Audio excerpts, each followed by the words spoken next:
Welcome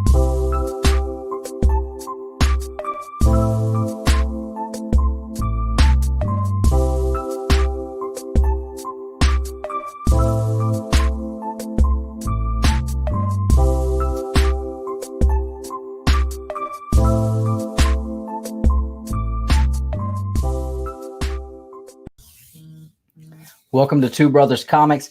It's the Saturday Night Live, but it's the Saturday Night Live special edition where we go in the ring with Two Brothers Comics. And I have a special guest with me tonight, so stay tuned.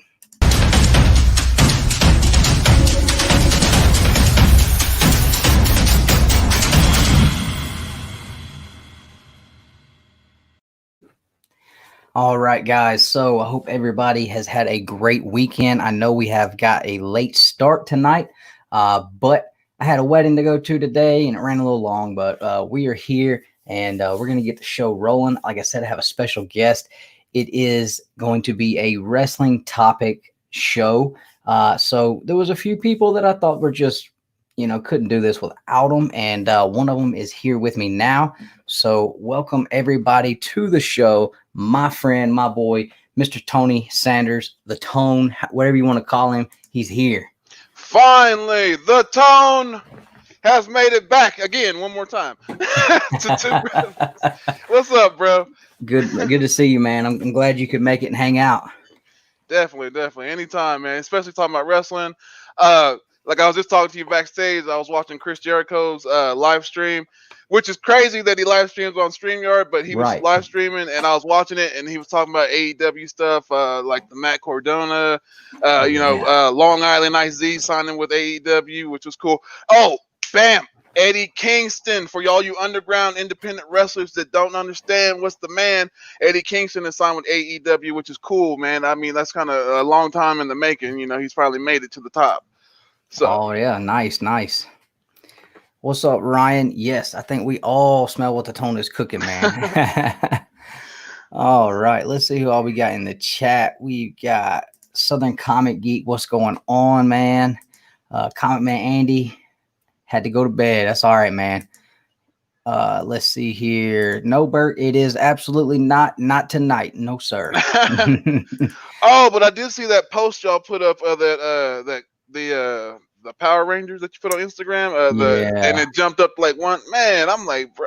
But that was kind of clean though, because it was like the White Ranger with the Green Ranger chest though. I was feeling that. So that character's name is Lord Draken, and he is the first ever comic created Power Ranger, which is what I thought was so cool about him, because it's like, he didn't come from the show, and to my knowledge, he's the first Power Ranger to ever commit murder. He absolutely murdered everybody's favorite Power Ranger. So he's actually been pretty cool. They used him to kind of make it more, I guess, an adult, mature theme in the book. So, but that book sold out in like 45 seconds, and crazy. A bunch of people bought multiple copies and then threw them up on eBay immediately. And I was just like, oh, okay.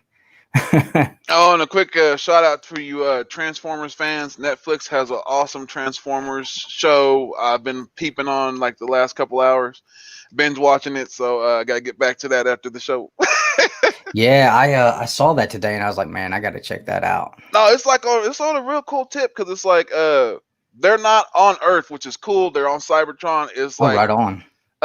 Megatron's got a grip on Cybertron, and you got Optimus Prime, and from underneath, coming from down under, trying to, just trying to make it happen, but it's a struggle, and you see the struggle, which is pretty good. So right, yeah, it looked cool. I watched the little trailer for it, and I thought that was pretty cool. What's up, man?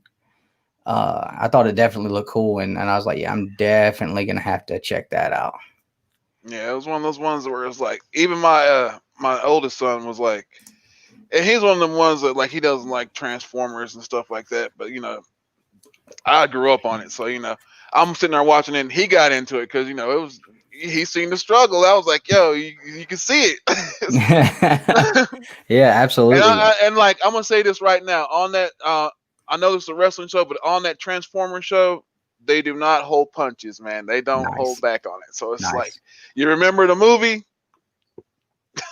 Awesome. I actually just I just watched the movies again not too long ago.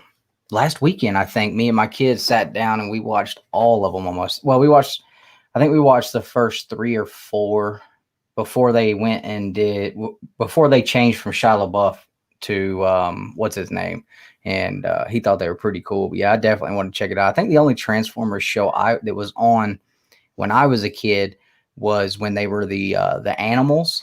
Oh, that was the bomb. I thought that was super cool, man. I thought that was super cool. Yeah, you can't beat that one. That was a good one. Yeah. So it's like, yeah, I mean, like, yeah, they were better than the Michael Bay. Like, yeah, go check it out though on Netflix. It's the new one. So I'm enjoying it. So yeah, it's cool, man. Because I like I said, I was just kind of flipping through Netflix yesterday or today, and I was like, oh man, I'm gonna have to check that out when I get a minute to just sit down and watch some stuff. And for y'all that don't know, I start my day when I get up. I put on Jim Cornette and listen to Jim Cornette complain about wrestling for about an hour, man. I like to listen to Jim Cornette, so that's kind of a deal where it's like, if you want to hear some good old school stories and some good flashbacks and some good, just good wrestling talk, Jim Cornette's got a good podcast, man. I mean, like, he doesn't hold punches on stuff, and it's like, and he's up to date. He's up to date on his stuff, so it's like, it's pretty good. So it's relevant stuff, up to date, but it's like, it's just like, if you want to listen to it, but I enjoy it because it's like you get flashbacks and then plus his current stuff as well. So it's just right, and he's got a lot of insight to the older stuff, firsthand knowledge and stuff too. So I listen to him. And I listened to, golly, I can't think of the guy's name. Conrad. Any of them Conrad does. I listen to the one he does with Eric Bischoff. The 52 weeks, I think is what it's called, or something. 53 weeks. That one's good. Chris Jericho's podcast is pretty good. Yeah, check that live stream out though. That's on Saturdays. He does it on Saturdays. Yeah, I'm definitely gonna be checking that out for sure. Absolutely. And speaking of Jim Cornette, like, that's one of the most controversial people in wrestling, but his hatred for Vince Russo, man, goes beyond the grave, literally, because he has quoted to say that he's going to outlive Vince Russo so he can piss on the man's grave. He takes up every opportunity to say that he can too, boy. He needs. I'm surprised he doesn't have a T-shirt.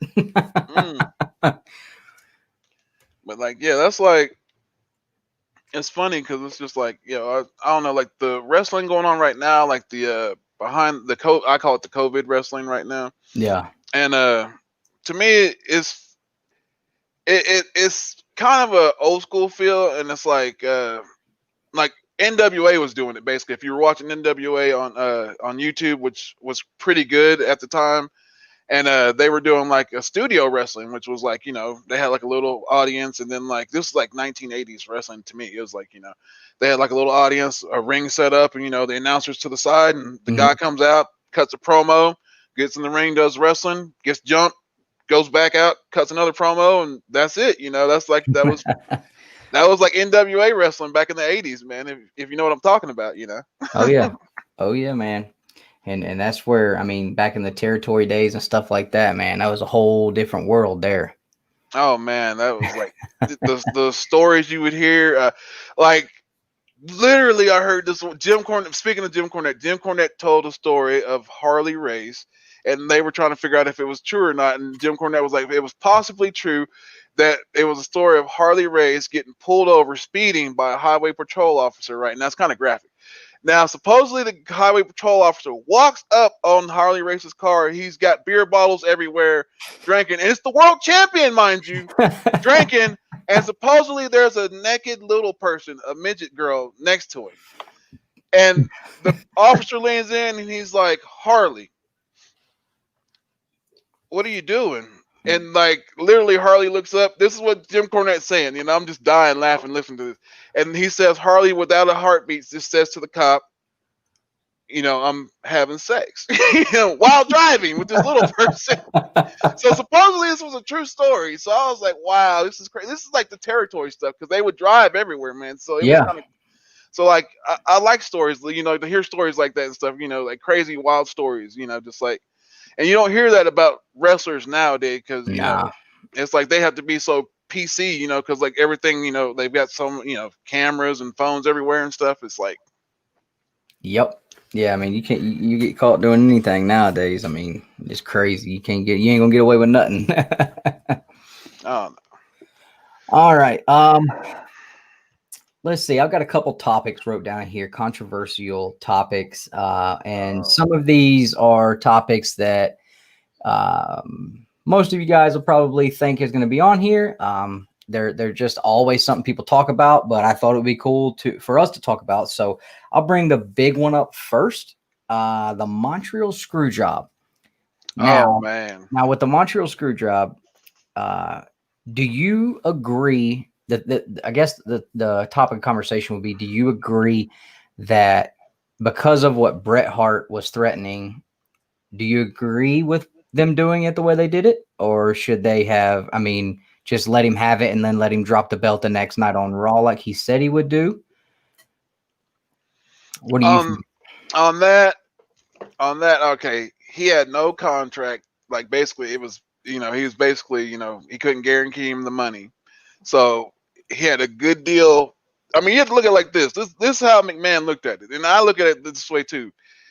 The guy has your championship, regardless if you know, he, you know, if he signed or not, he has your belt. He's not signed. He has a big offer from your competitor that you can't even back, you know, that you can't come up with money for or nothing. Yep. So you're backed into a corner of, do you trust this guy's word that he's gonna not, you know, screw you over and drop this belt the next time on the, you know, on your next show, or do you take matters into your own hands, cut the head off the snake, and just be like, be done with it, and be like, you know, I'm gonna bite the pill on this one, and be like, okay, I'm gonna have to take this loss. Oh well, I'm burning the bridge, but you know, I'm still saving face in the end. You know, so I look at it as, you know, he had to do what he had to do. Yeah. I mean, you know, I have to agree. The one thing that I look back at when I think about this, when I talk to people who are Bret Hart fanboys, I mean, all the way down to the bottom of their toes, who think it was wrong, I bring up one instance, and that's Medusa showing up on Nitro with the Women's Championship and dropping it into a trash can on their show. exactly. There is no way Vince McMahon could take the chance that a disgruntled Bret Hart, who was already hard to deal with as it is, wouldn't just not show up the next night, take the title over there, and who knows? You know, there's no way I would have taken that chance. And this is your top prize, you know, Right. not. I mean, like, let alone they had done the women's belt, you know, like, okay, and you notice the women's division fell off for a long time after that. It was like, you know, oh, forget. Yeah, you know, and it's like, yeah, okay, I understand that Bret Hart was upset with how Shawn Michaels was treating him and disrespecting him, whatever.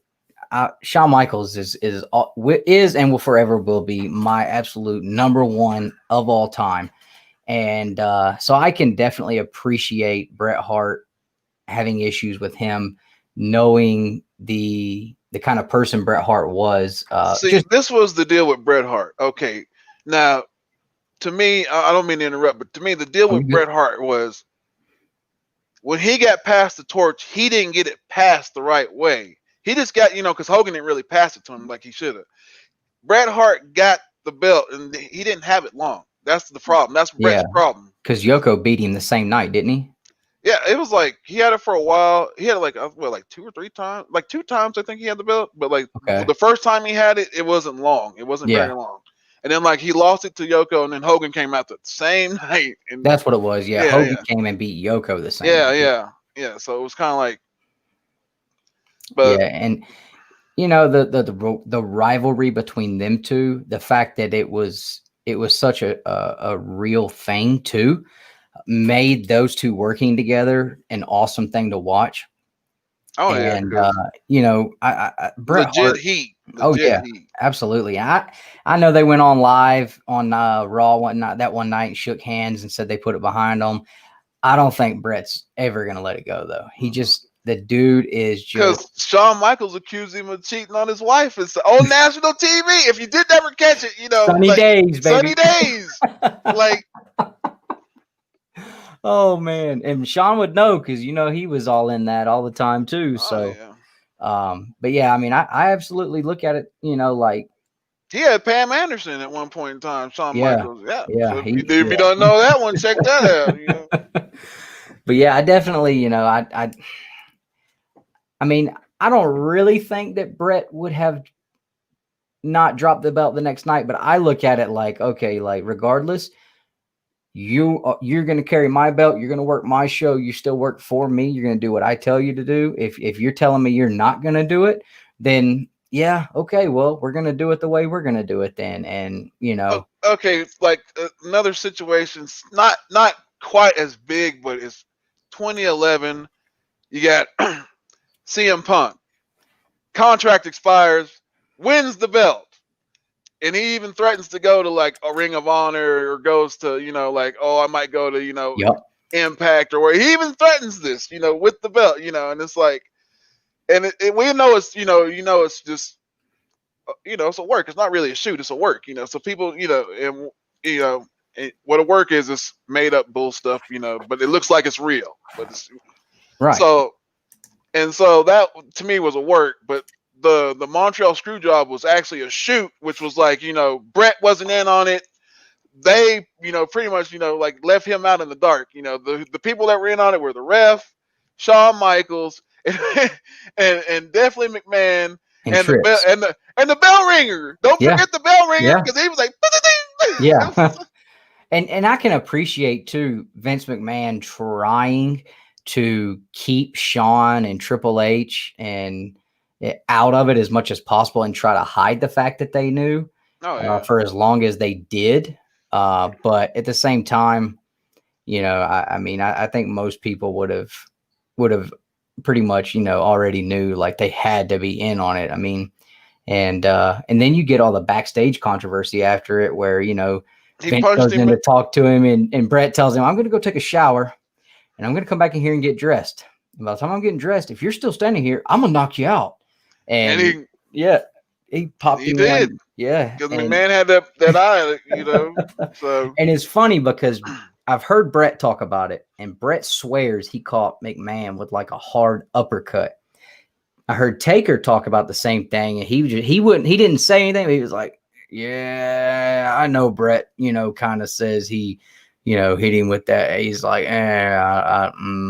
So, I mean, but yeah, it turned into a whole thing. And then, him spitting right on Vince's face like that. Oh, I know you're pissed off and maybe that wasn't the right thing to do, but you didn't leave him a chance. But at the same time, I'm still a grown man. You just spit in my face. No, that's not going to be okay. To me, like the Hart family and the McMahon family are like, just like there's to me, there's three families that are just like at odds and people don't really realize it. You got the Hart family, the McMahons and the Rhodes. Yeah.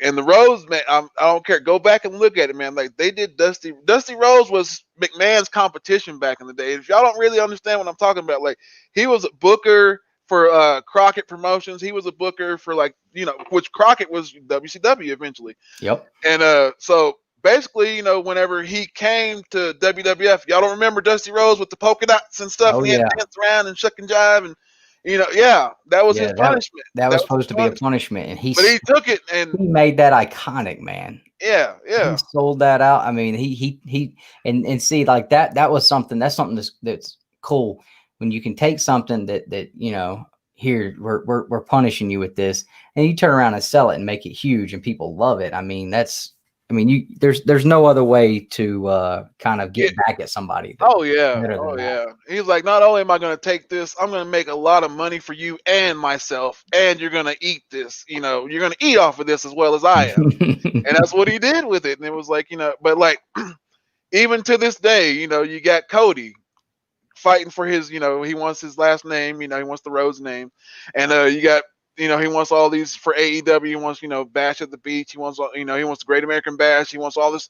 And it's like, they're at odds. The Harts are at, because if you go with the Harts, you go back to Brett with the screw job, and then you also got the other controversial subject, which I know it's got to be on your list. So, which is, we all know what it is, Owen Hart. Yeah. So. I actually didn't put that on the list, but yeah, I mean, that was that was definitely, and I was watching the pay-per-view with my parents when that happened, and I was young, so I don't remember a whole lot. I remember him coming back from commercial and Jim Ross kind of sitting there crying and being and kind of explaining what happened and everything. But I mean, not that I've seen, like, I've never seen a whole lot of information given about exactly like what happened. Because like I know Vince's thing was he always supposedly tried anything he was going to have them do. Like when Shawn came down from the rafters at WrestleMania 12. Vince tried it first, and there's video footage of Vince coming down off the rafters, but I don't know if he actually did that before Owen did it or not. But no, I don't know. But I just know, like I watched I watched the documentary of it, then I watched the Dark Side of the Ring of it, and then it was just like the wife says it was like some kind of latch, basically like a thing that's supposed release to latch or something, like that, like basically like 5 pounds of pressure would like release this latch. Okay. Like not even like like not just 5. That's what the lawsuit said. That's what the wife said. That's and that's what and that's what she proved. And so it was like this 200-pound plus guy dangling hundreds of feet in the air with the thing that can release with 6 pounds of pressure. Yeah, that's ridiculous. So and yeah, that's crazy.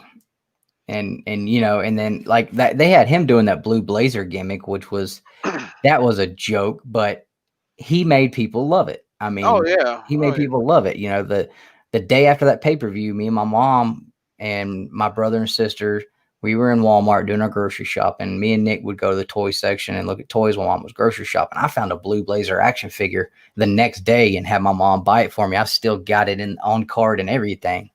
Man, he took every gimmick they gave him and made it work.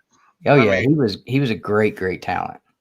And it was like best match I ever seen, him and Bret Hart, where he beat Bret Hart. Yeah. And that was like one of those classics. If you ever go back and watch it if you have the WWE Network, or go on YouTube and look at it. But Bret Hart versus Owen Hart, man, that's a classic. It's one of those good ones. Oh yeah. I mean, and, something else controversial surrounding Owen would be, him and Austin. Oh yes.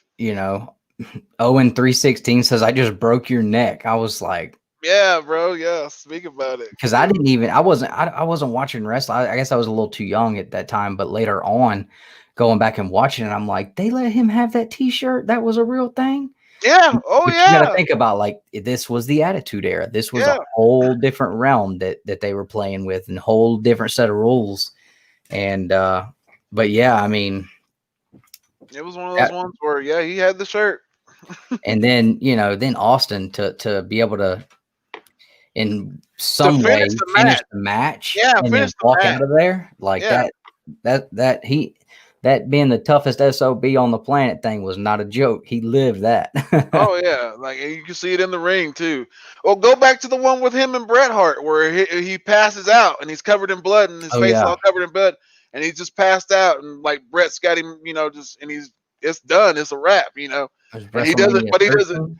I forget which one it is, but he doesn't tap out. He just passes out. They just have to call the match. Yeah, and it's like, so they got, like it was, it's been some good ones with him, man. It's like they had a great run of matches leading up to that one for sure. And I remember Austin talking about they needed to find a way for Bret to keep the title, but Austin to continue to look strong, because they were planning on, and that's why I think it was 13, because I think they were planning on building him the next year all the way to Mania, and so they didn't want him to look weak at all.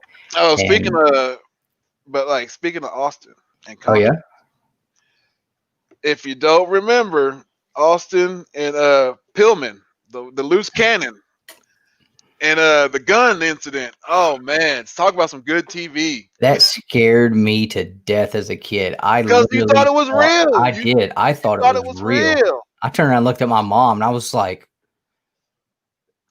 Did he? Because they Is Stone cut away. Cold And all dead your now?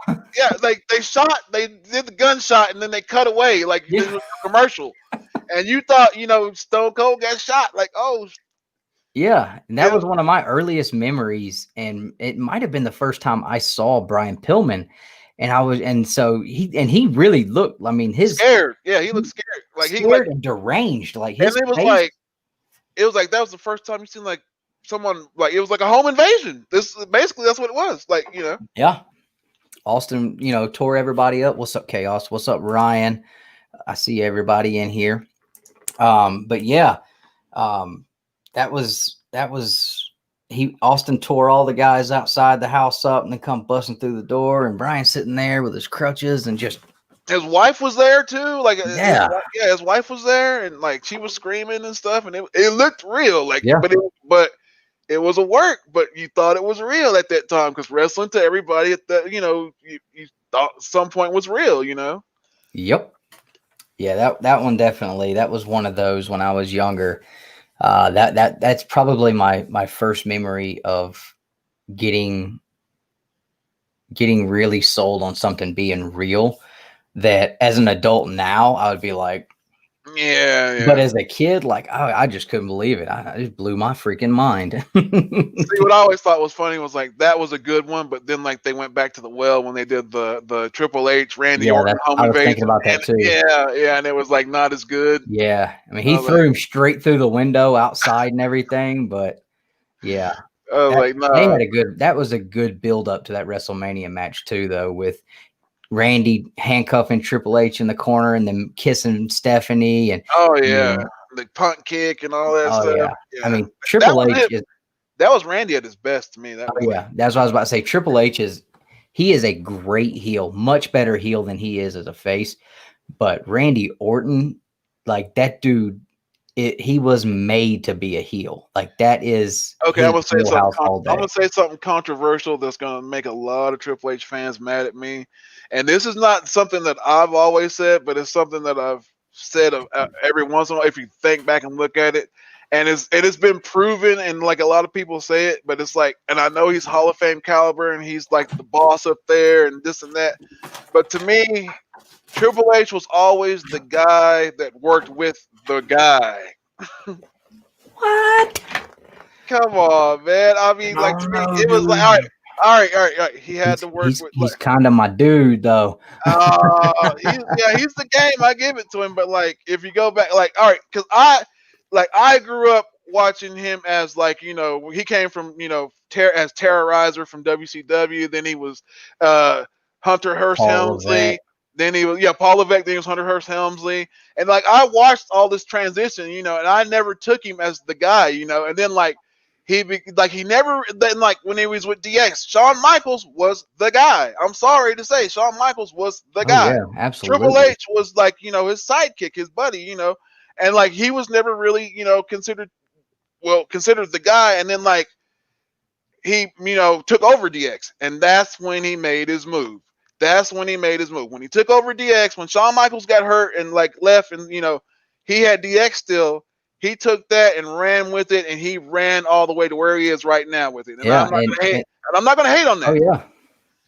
But whenever it started out, he was not the guy. Oh yeah, no. Starting out, absolutely not. And I really think the mentality for him changed that night on Raw. You could kind of see it in the promo he cut that night on Raw about the fact that Sean's not here. He took his ball and Sean dropped the ball, and now I'm picking it up and I'm running with it, and built his whole team around him. Yeah. And then I love the promo he did with JR when he was the game or whatever. When he first cut the game night. promo. Yep. That's when you knew like, okay, he's got something there. That's when, and like, I don't need Shawn Michaels anymore. I don't need DX anymore.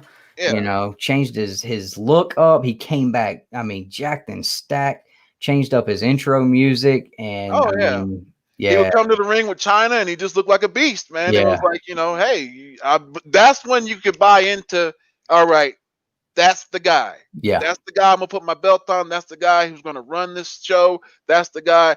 Because, like, when you go back and look, all right, He was around when The Rock was there. He wasn't the guy. The Rock was the guy. He was around when Stone Cold was there. He wasn't the guy. Stone Cold was the guy. He was around when Undertaker was there. He wasn't the guy. Undertaker was the guy. Now, fast forward to when he became the game, it was like 2001 or something like that. 2000. Yeah. That's when he became the guy. That's when I'm talking about, people. That's what I'm saying. That's when he became the guy. In the Attitude Era, he wasn't the guy. I'm sorry. Right. He was building up to be the guy. Yeah. And then the ruthless aggression. Yeah, ruthless aggression. Yeah.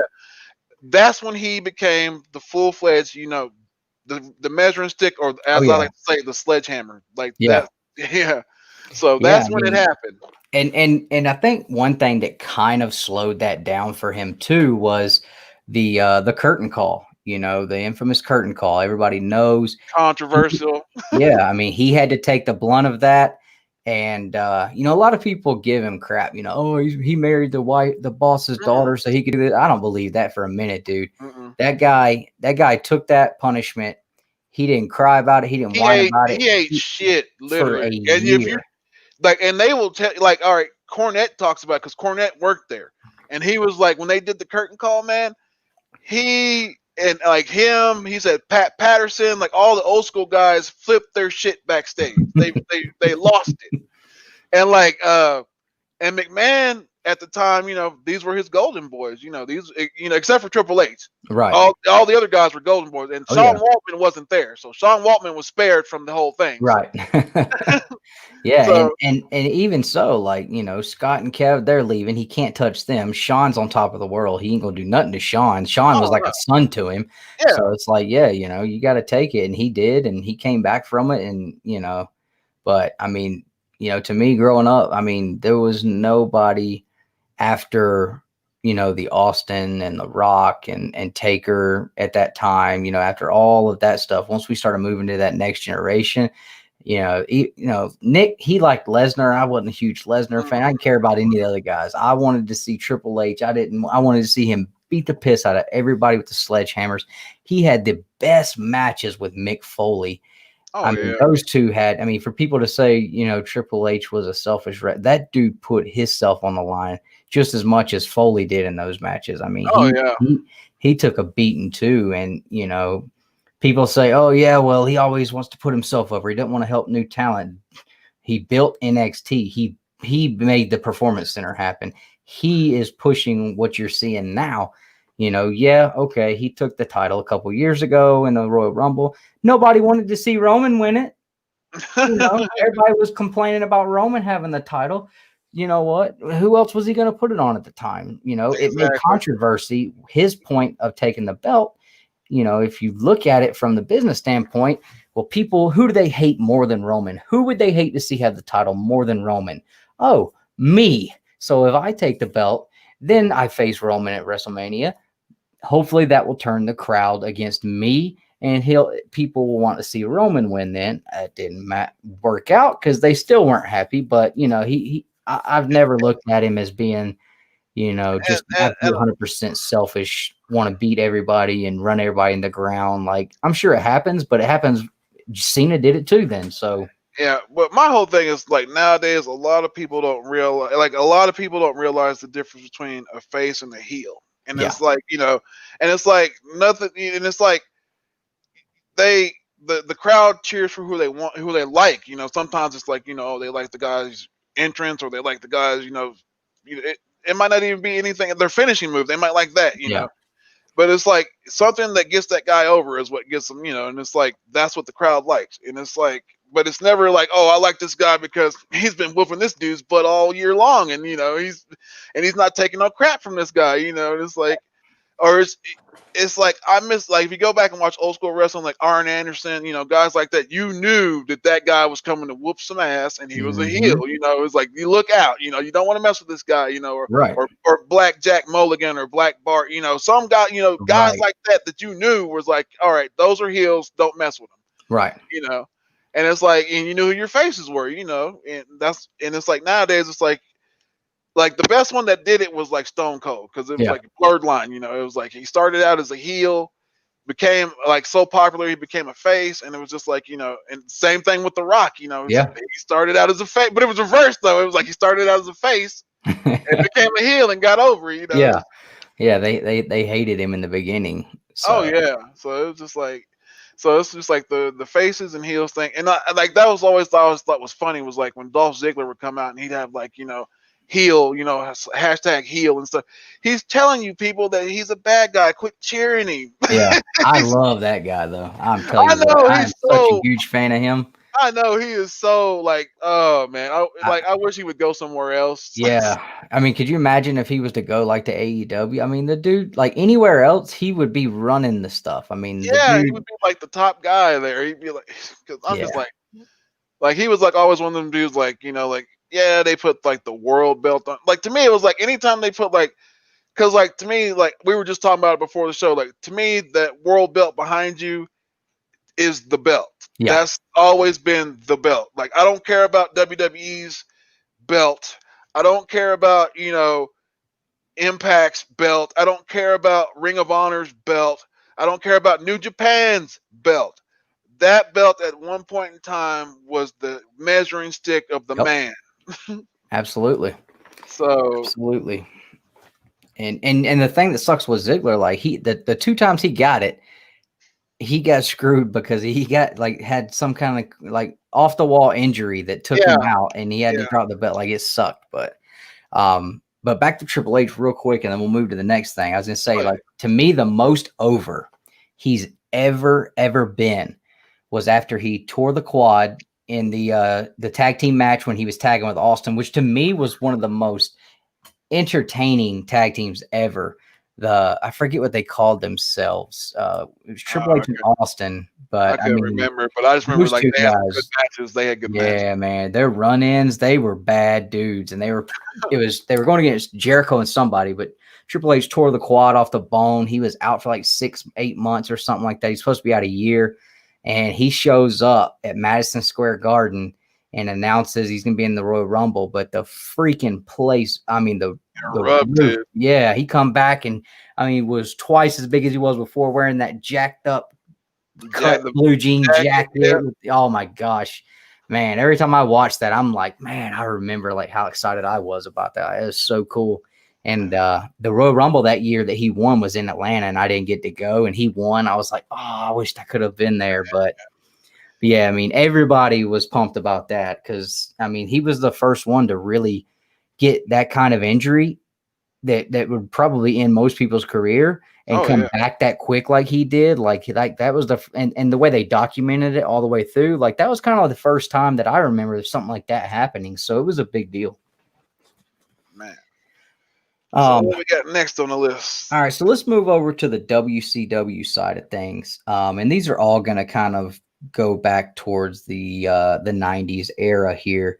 You want to talk about the finger poke of doom or Goldberg beating Hogan on Nitro? Oh, we'll do the finger poke of doom, man, because that's like that was oh man, because you know how that went down. That was just crazy. I'll tell you what. Let's do the Goldberg one because that leads up to the finger poke of doom. Yeah, okay. Good. So my thing with the Nitro one is the big controversy over that was the fact that WCW has always been looked at as the reason you failed is because you made stupid decisions and you did things that just did not make sense. Having your most over character, your most over talent ever almost get his first world championship match on a Nitro against the biggest name to ever step in the ring, and you gave him the belt, and you did it on a free televised event instead of doing it on pay-per-view to hype up your buys, to make it a bigger deal, and you lost out on all that money. Yeah, you were in the Georgia Dome. It was sold out, and it was crazy, but I mean, like, why would you not put that on pay-per-view? Could you imagine? Like, there's no way Vince McMahon would have had Shawn Michaels beat Bret Hart in a 1 hour Iron Man match for the first time he's ever won the title on freaking Raw. Like, it's just not good business. And that was kind of like one of the first things that with WCW that was just like, why? That don't make no sense. Now, I was pumped up about it because I got to stay up late that night and got to watch it. You know, my mom didn't order that pay-per-views at that time. She ordered them on WWF every now and then, but WCW she didn't order. So it was like, I thought it was cool because I got to see it, but the more you hear on like some of these podcasts we listen to, these guys talk about like, why would you do that? Then you built this guy up. And he took him from nothing and made him the biggest, most unstoppable force. I mean, literally, this guy was right on Austin's heels as the most popular wrestler on the planet. Oh, yeah. And you give him the belt for free? And I mean, like... Because, like, all right, go back to when he won the United States belt. Like, people lost their minds when he won that belt, you know? Yeah. He beat Raven, I think? Yeah, I forget who it was. Like, was it Raven? Yeah, I think it was Raven because after he won the world title, he was still the he was both. United States champion. Yeah, he dropped that to Page. Yeah. So, but yeah, I mean, like you said, people went crazy when he won the first title, and at that time, it was like he's got the title and he's got the streak, and you know, you knew that match nobody expected him to win. Like that was the other thing. Like I mean, nobody thought he was going to win. It's just like when Luger beat Hogan for the title on Raw or on Nitro. And I talked to Luger about that. And it was like, man, it was the craziest thing. I've never heard a crowd so loud because nobody expected me to win because it was on Nitro. But they turned around and gave the title back to Hogan in 6 days. But yeah, that was just and crazy. That was another thing that to me was like a problem with Nitro was so many damn world title changes. Like, dude, like when David Arquette won it, I was like, okay. When Vince Russo won it, I was just with the football pads and the helmet and stuff. Yeah, man. I'm like, y'all are, and like, mind you, this belt to me was like the end all be all, and I'm sitting there like they're just pissing on the heritage of this. Like, I'm talking about Harley Race, I'm talking about Ric Flair, I'm talking about, you know, guys, you know, Ricky the Dragon Steamboat, Sting, guys that have held this belt that, you know, it meant something, you know. Yeah. And they're sitting here passing it around like, you know, like candy. Like, here you go. Hey, I had my turn. You know, here you go. Hey. Mm-hmm. Like it's the hookah at a party. You know. Yeah. Like, here's your turn. Yeah. It was, and then and like as many times they did the title changes, and the people that did not get the title. Oh man. Or some of the guys that got it and didn't have it long enough, like Page. Oh yeah, he deserves so much more. When he won it, dude, I was happy. Like that was like to me, and like I think that's why I like Randy Orton so much because I see DDP like, you know, because they both got basically the same move, but it's just like, you know, but like a little bit, because if you go back and look at DDP, he run out in the crowd, you know, he'd come from the crowd and he'd strike out of nowhere with a diamond cutter and he could hit it from anywhere, you know. Yeah, so it was like, man. And that was like one of those cool moves back then, you know, and it got him over. And it was just like, you know, anywhere he was at, you go back and look at it, man. That was our Randy Orton, basically. And you know, in the WWF, in the Attitude Era, of course, Austin was my absolute favorite. But at that time, DDP in my heart rivaled him for my favorite. I mean, I thought DDP was the coolest dude on the planet. His promos, the energy he had, his music, his original music before they got sued by Nirvana. You know, just everything about the guy was just awesome. And then later on, you know, digging in and finding out like, man, this guy didn't even start until most guys are halfway over with their career. Oh yeah. You know, and having to, you know, knowing like this guy had to work twice as hard as everybody else out there to get what he got. And everybody talks about Austin, you know, being able to get over so much. And if you don't know, real quick, DDP drove he drove Honky Tonk Man to the ring in the pink Cadillac. Yep. Go back and look. Somebody walked into the bar DDP was bouncing at or something and asked whose Cadillac that was out there. And he's like, it's mine. And then they offered him to do that entrance. And I was like, man, that's awesome. Yeah. Yeah. And then he became the Diamond Stud with Vinny Vegas. Yeah. But, you know, like with Austin, you know, they say, you know, he's just a plain and simple guy, black trunks, black boots, you know, doesn't need anything flashy to get over. Hell, Diamond Dallas Page wrestled in a pair of Levi's with taped ribs and combat boots. And oh, yeah, man. I mean, he got over so much. And that T-shirt he had with a diamond and had the Oh hand in yeah, his face like in it. yeah. There ain't a wrestling T-shirt I've ever wanted more in my life and never had than that one right there. And I swear to you, I don't know why I haven't bought it. Like I could probably find one, but DDP was legit when you got Jay-Z hitting up his thing like that. And Jay-Z had Jay-Z had to pay DDP. True fact. Jay-Z oh had to wow, pay. He had to pay DDP for the diamond sign. That's why wow. Jay-Z don't do it no more. It's like, well, plus he's not with Rockefeller anymore, but he's not with Rockefeller anymore. But like that's a true fact. He had to pay DDP money. Yeah, I mean, absolutely. I didn't know that. That's cool. A lot of people in the chat are talking about DDP. Yeah, this was a good one here. And that's something that I've heard Scott Hall and Kevin Nash talk about. At that time, nobody had really touched them. Nobody had gotten over on them. And because they were good friends with Diamond at the time and always have been, they were like, hey, man, like you're going to be the guy. You're going to be the guy to get at us first. And I was like, man, that's super cool. And like you said, man, I couldn't have been happier when he won the title. And oh yeah, and crap, look at the guys in the ring when he won the title. He had Sting in there. Yep, Sting was Flair. there. It was some names, man. Sting, Flair, and Macho. Yeah, I think so. I mean, it was a big match, and he came out with the title. And the crowd erupted when he won. It was just like nobody expected him to win. Like nobody did, and I didn't either. I was sitting there like, Sting's probably gonna win it, or Flair for the so manyth time. Yeah. And those were the two people I really thought was gonna come out on top. It's like because that's, it was just like those were the guys, and it was like, I don't know, man. It was like crazy back then. I'll tell you where they missed the opportunity in my eyes to really, really get DDP over more than he was, make him the guy and run with him for an extended period. Halloween Havoc versus Goldberg. That match, I mean, I understand why Goldberg won. Like, he was still bringing in all that money, but there was more people that wanted Page to win that match than Goldberg. Oh, yeah. I feel like if he would have won that match, the way the buildup was, and that was an awesome match, probably one of the best matches Goldberg's ever had with his old freaking sorry behind. Oh, speaking of controversy, we'll speak on, and since we're talking about WCW and you just brought up Goldberg, the end of his streak. Come on.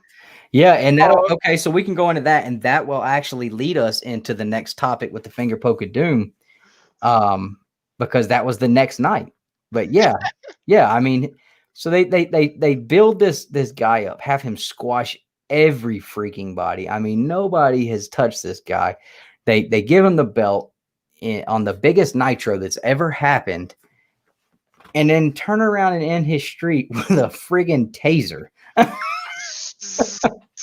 It's a cattle prod. It's a cattle prod. It's a taser, dude. I'm like, come on. I'm like, really? I was like, that's how you end it? I was like, really? You had to? I was like, when I seen that, I was just like, come on, man. Yeah. I mean, seriously, like, there's nobody like. I would rather have seen like a NWO jumping, right? And then like the ref's out, NWO comes out, jumps him. Nobody comes out to help because Screw Goldberg or whatever. He's gonna beat everybody. Yeah, he's gonna beat everybody. So he's got no help in the back. So then he's got nobody to help him with the heat. So then like NWO gets out they wake the ref up before they leave, and then they roll in. That would have been a better finish. Yeah, and see. I heard Kevin Nash talking about it before, and he was like, I know people got mad that I was the guy that beat him, but at the time, who else are you going to have beat this guy? Who else is going to be a formidable opponent? And I'm like, well, if that was the case, then what the hell was the point of using the cattle prod, dude? Exactly. You were already a face. You were the leader of the most popular stable on the planet at the time with the Wolfpack. You're a face, so why does it make sense to pull a heel move and tase the guy? Yeah, you could have beat him you could have even beat him clean, and most people would have probably been happy about it because I think at that time people were kind of getting on the we're tired of seeing. We know what Goldberg does. Yeah, come out squash, right? So I don't think people would have been super upset about it, but then the next night. That's why I said why. Yeah, but that's why I said they should have just had the NWO come out. Yeah. And like, if they're going to go full heel, just had the NWO come out and jump him. You know, that's what they should have done. That would have been a much better alternative than what happened the next night. Have the black and white come out and act like they're going to squash Nash and have them just tear Goldberg apart. Combine the two that way. No, we're going to come out the next night. We're going to have these two guys who have been at war for a year and divided the NWO and have Nash fight Hogan. And I mean, they were talking that good smack too, boy. Oh, yeah, like it was going down. Oh, yeah. And you come out and let this man poke you in the chest and you flop down like, I mean, I don't think LeBron James could have flopped that good. I mean, and then lose the belt that way, and now it's making a mockery of the title. Yeah. Again. I mean, that was ridiculous. Yeah, that was one of the controversial and worst moves that like I'd seen in a while. Yeah. And that's when you knew like WCW was like, okay, it's getting bad over here. What's on Raw? Yeah, I know. We're going to get to that in a few minutes, Luis. I promise you that one's coming up. Yeah, I mean, and it's like, I still don't understand why they put them back together, because the Wolfpack, I mean, I think Sting had got hurt or something at that time, but the Wolfpack was way more popular. Yeah, they were way more over than the NWO. Yeah, I mean, when they pulled Sting in, that was an awesome thing that night. Oh yeah. When you know, who is Sting going to side with? I still don't understand why it came down to the fact that Sting has to join one of the NWOs. Like, I don't remember why that became a thing where like he had no choice. He's got to join one of us. But you know, when they brought Luger in, I was like, all right, that's cool. And then they brought Sting in, and I was like, oh my God, am I going to get a red and black masked action figure? And of course, that Christmas, my mom, it was funny because she knew I wanted the Wolfpack Sting action figure. So the night before Christmas, on Christmas Eve, we got to come on, man. The entrance was awesome. Oh my God. Music, yeah. Oh, you know, it had that beat to it. It was just like, they had a way cooler entrance. I love that, like, you know, you got at that point in time, you had got tired of hearing, and like when you would hear that, you knew the Wolfpack. Oh, yeah. Like, woo! Yeah, it had that much more upbeat and much. They were all had that cool factor. Yeah, Kevin Nash has always had that cool factor about him, you know, and he always says the same thing. You know, what's the key to getting over? What's the key to being the coolest guy in the room? You got to make the women want you and the men want to be you. And you know, the guy, like he exuded confidence and everything. I mean, he was a cool dude, and that theme music really made them. Oh yeah. And but yeah, so she gave me a present to open up the night before Christmas, and I open it up, and it's the white and black Sting action figure, and I'm like trying not to act disappointed, but at the same time, I'm like, you know, Mom, I know I'm only like 7 or 8, but I could have swore we had this conversation that they got the red and black one out, and that's kind of the one I wanted. And I played with wrestling figures, I mean, every day, and it was not a joke to me. I was Jim Ross. I was Tony Schiavone.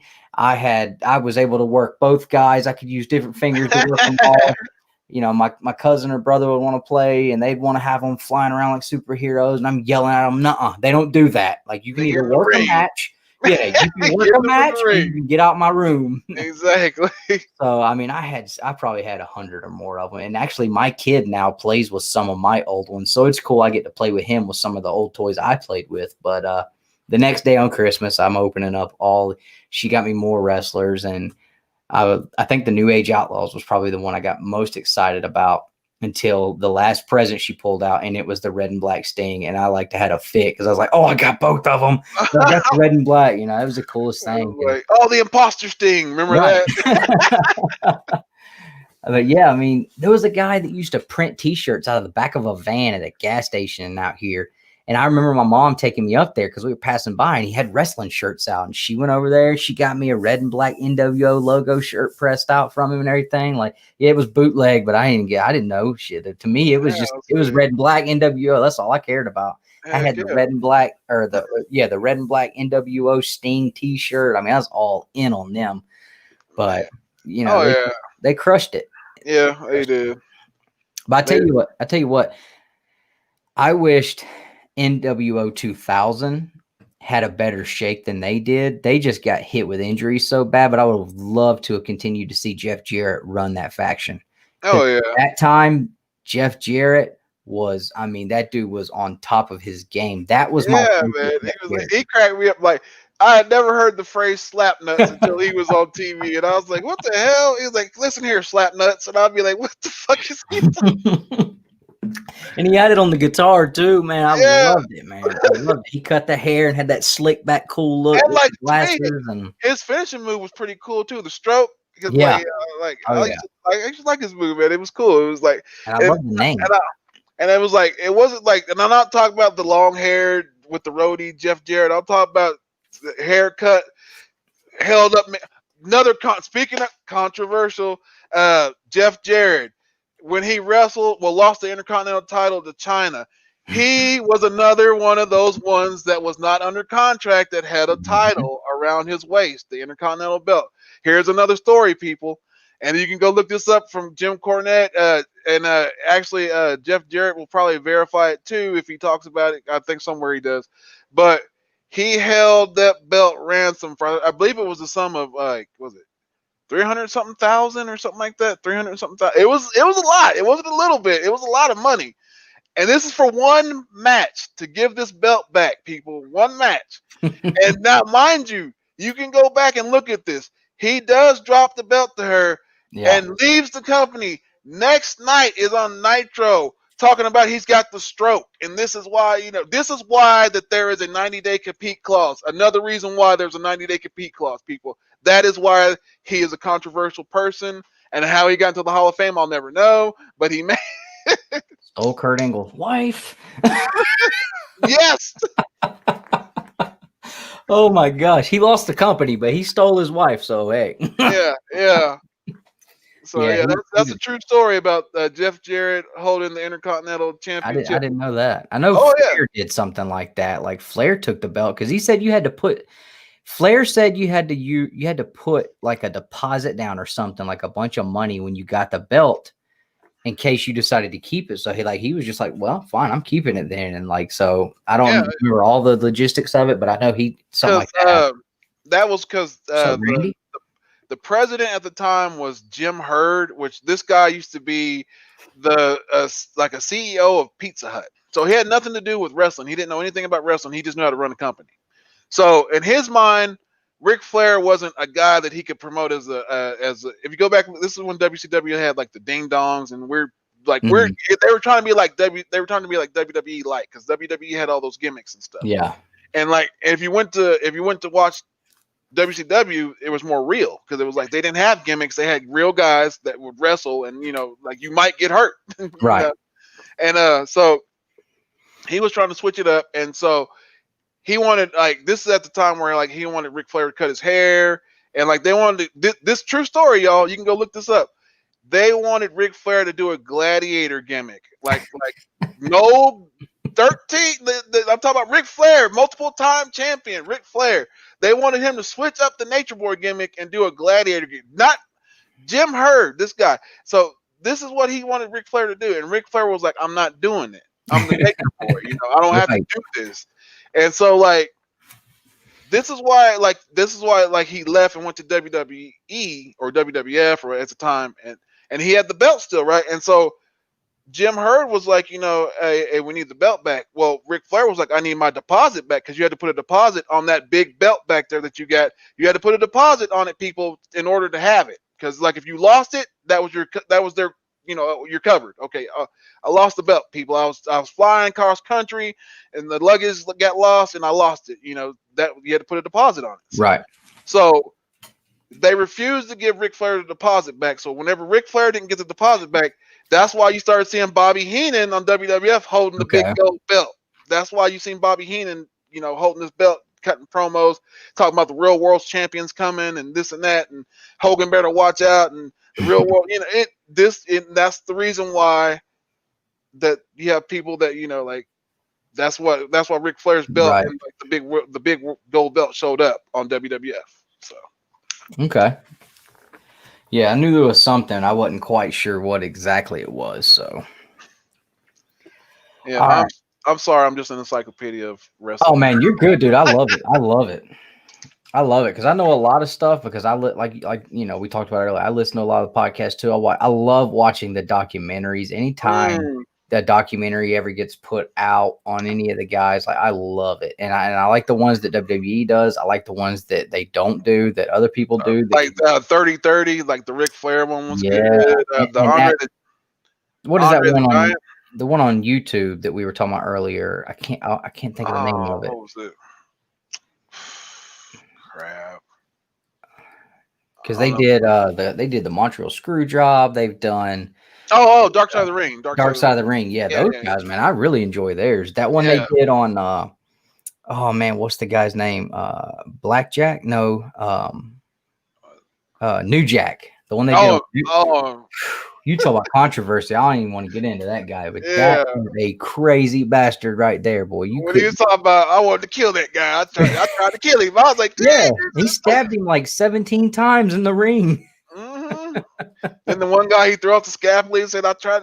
He threw him off and Yeah, that dude right there. He was that is a wild, crazy cat right there. Yep, that's it, Luis. Yep. So I got a quick question, like your top, like just off the top of your head. 4, I would say 5, but just 4 wrestling matches that you would say that you would call like your top, like that people should go look up and watch.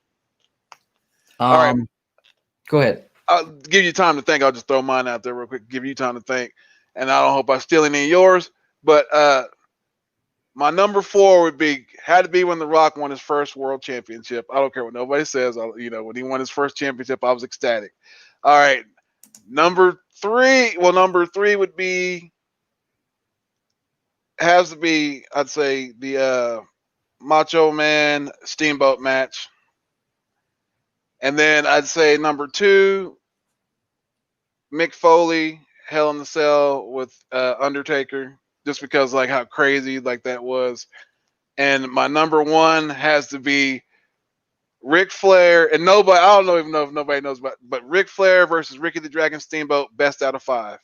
Okay, yeah, that's like one of the best, like all time, just great like wrestling matches, like pound, like just technicians going at it for a minute. I mean, like best. I mean, like it's back and forth, best out of 5, just like who's gonna win, and it's like consecutive, not like we're taking a break, like no, we're still going. Yeah, absolutely. Those were good. And I watched those later on. I wasn't, I was a little young at the time that those happened, but yeah, I've definitely seen them. Those are all good ones. I would say, my number 4 would be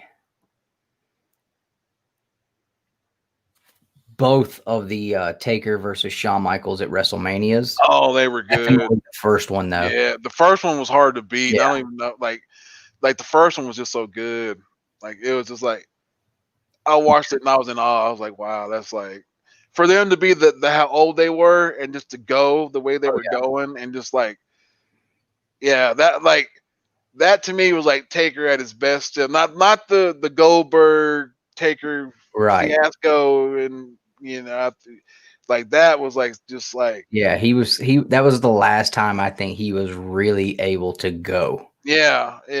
Because it was just like, man. And the ones with Trips was really good too. That very last one where Shawn Michaels was guest referee in the Hell in a Cell. And they walked up the ramp together, all 3 of them. Yeah.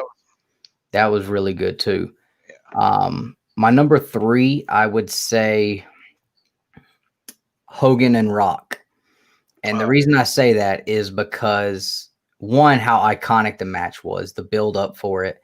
But the 3-4 minutes before the match starts where they're just sitting there. And the crowd is going. And Hogan's talked about it where, actually they both talked about it on Instagram separately.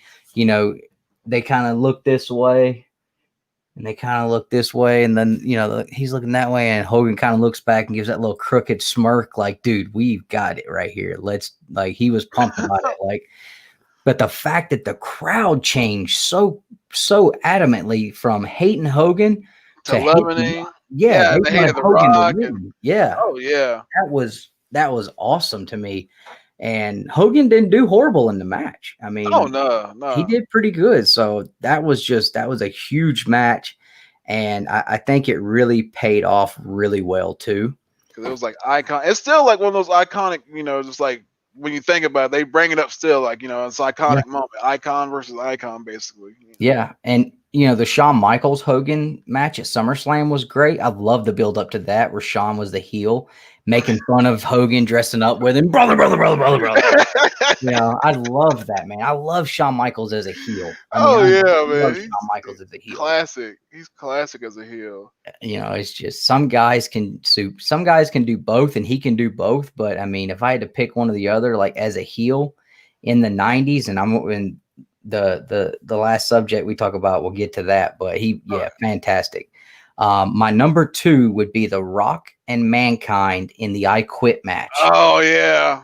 Yeah. I watched actually my wife actually got interested enough to watch it. They did an actual documentary style video on WWE Network on one of their series they do on that match.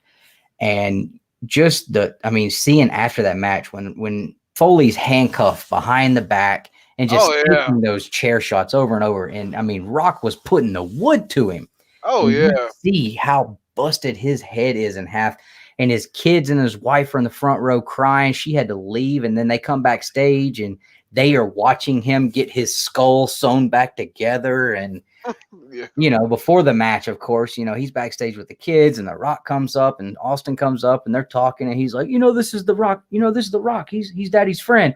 He's like, he's not going to hurt Daddy. We're just pretending, we're just playing. He's I'm going to take care of your daddy out there. And I mean, he beat the piss out of Foley. He peppered the crap out of him. It was one of those ones where it was just like, I remember like they said, like it was supposed to, I forgot. It was something about the chair, something to do with the chair or something like that. And and he was only supposed to hit him like twice. Yeah, yeah. And Foley was like, no, like you got to keep going. Yeah. Like, you got to keep it going. I mean, he took him all the way up the ramp, hitting him in the head like that. Like, Jesus Christ. Yeah, that was a good one too, Luis. And I was going to talk about that one too. The Super Bowl halftime match in the empty arena. My gosh. I mean, they're doing it now, but those two carried a match at a halftime show. And I mean, it was fantastic. It was fantastic. I loved that one. Man, yeah. And then which one's the one? Wait, which one was the one where he had the recording and it was like, I quit, and it was like, that was the I Quit match, and that was at I forget what pay-per-view that was at, but that was at a pay-per-view with the crowd. But yeah, he recorded it because on Sunday Night Heat, Foley had said, I'm not going to stop until I hear The Rock screaming, and you're going to be screaming, I quit, I quit, I quit. And that's what it was. Yeah, I was like, I remember that one. And that was such a smart way to do it because you're able to keep the strap on Rock. Foley is not looking weak. He's still able to obtain his status. Some sympathy. He's got sympathy from the fans. Right. And he's still able to say, like, there's nobody out here that could take a beating more than me. Like, there's nothing you can do to me that'll make me quit ever. And he can still say that because it was a recording. So it was fantastic. Yeah. And I would say probably my number 1, just off the hip, would probably be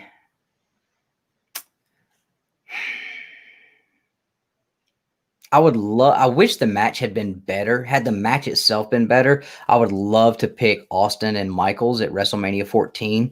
Just that to me was the first pay-per-view I remember. And I don't think there's a pay-per-view I've watched more times than WrestleMania 14. I bet I've watched that pay-per-view 100 times. I mean, I watch it all the time just because I loved everything about it. You had so many great things. You had Kane and Taker for the first time. You had the Outlaws versus Foley and freaking Chainsaw Charlie in the dumpster match, man. When they threw him off the stage, man. You thought they were dead. I thought they were dead. Yeah, you did think they were dead. But Shawn working as hurt as he was, the match itself wasn't that great, but just the aftermath, what that match meant was huge. But I would probably say the Iron Man match between Brett and Shawn, the whole spectacle of that, you know, Shawn Oh yeah, that was good. standing up there in the rafters and the spotlight hitting him, and he is terrified out of his mind to do this thing, but you couldn't tell it when he's coming down. I mean, there's to me, like, there's been great entrances great entrances all the time, some crazy stuff. To me, that one right there, like, will always I use it all the time. that will always stand out to me as like the greatest way to have entered a ring. And after Owen, like, it'll never happen again. Nothing that will never happen again. So, nope. And you know, the fact that they went an hour with no falls, had to go into overtime. You know, there was one fall in the match, and Shawn Michaels finally getting the title, and the guy that trained him when he first started was there to present him the belt. That was awesome. You know, my favorite wrestler of all time getting his first title. I've got the figure. My kid's got it in his box in there now.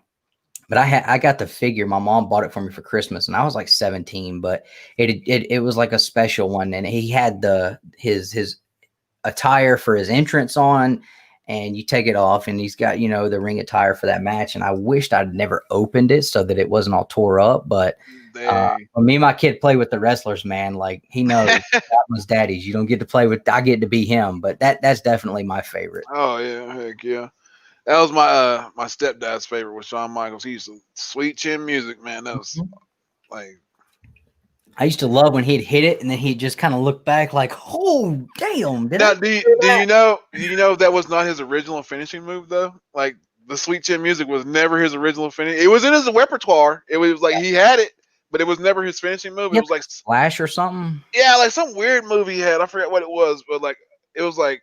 And like Scott Hall finally told him, like, look, kid, just use the super kick, guy. It was like, just use that. And then, like, that became his finishing move. But like, what's messed up is, like, so many people use it now. It's just like overused so much. It's like, oh my god, like, that's one thing I hate about nowadays. They took a finisher that has put so many iconic stars down. I mean, that he has put everybody down with that. And now it's just like a freaking clothesline. It's just, everybody uses it all the time. Just whatever. A Kevin Owens, pow. Oh, let me get up at a 2 count. The Usos, yeah, like, pow. And you know, I like that Ziggler uses it because, you know, he fancies himself so much after Shawn. I like the Ziggler uses that, and he uses the Famouser too. I loved when he started using the Famouser, dude, because, man, like the Outlaws, man, I love those dudes growing up. But yeah, the Famouser, when he started using that, I was like, because I've always thought, I was like, he wears his boots have always, to me, looked just like those Alpine Stars Billy Gunn used to wear. But he always had that essence about him that just screamed Shawn Michaels. And, you know, I was like, man, you couldn't really pick two better guys to put yourself in, you know, to put together and use, you know, to kind of make your character. So, but yeah, it's too bad for Billy. Like, he ran into The Rock. Like, that was like one of the best promos ever. And if you don't know what I'm talking about, the Billy Gunn promo, go look it up. But my name's Billy. It doesn't matter what your name is. It's like, that was like, go, oh man. Like, I think that was the first time he said that, wasn't it? Like, I think it was. I think it was the first time he said it doesn't matter what your name is. And it was like, yeah. And then it became just like this thing that kept going on. And it was just like, but like, yeah, that promo was just like that, like, because Billy Gunn had just won King of the Ring, and like, Rock cut this promo and just like destroyed him, and it was over. And it was like, they just quit pushing him. It was like, he did the same thing to Booker T. Oh yeah. Oh yeah. I can see you now in class, Booker. Class 2 + 2. Do you know Booker? Thomas Jefferson, sucker.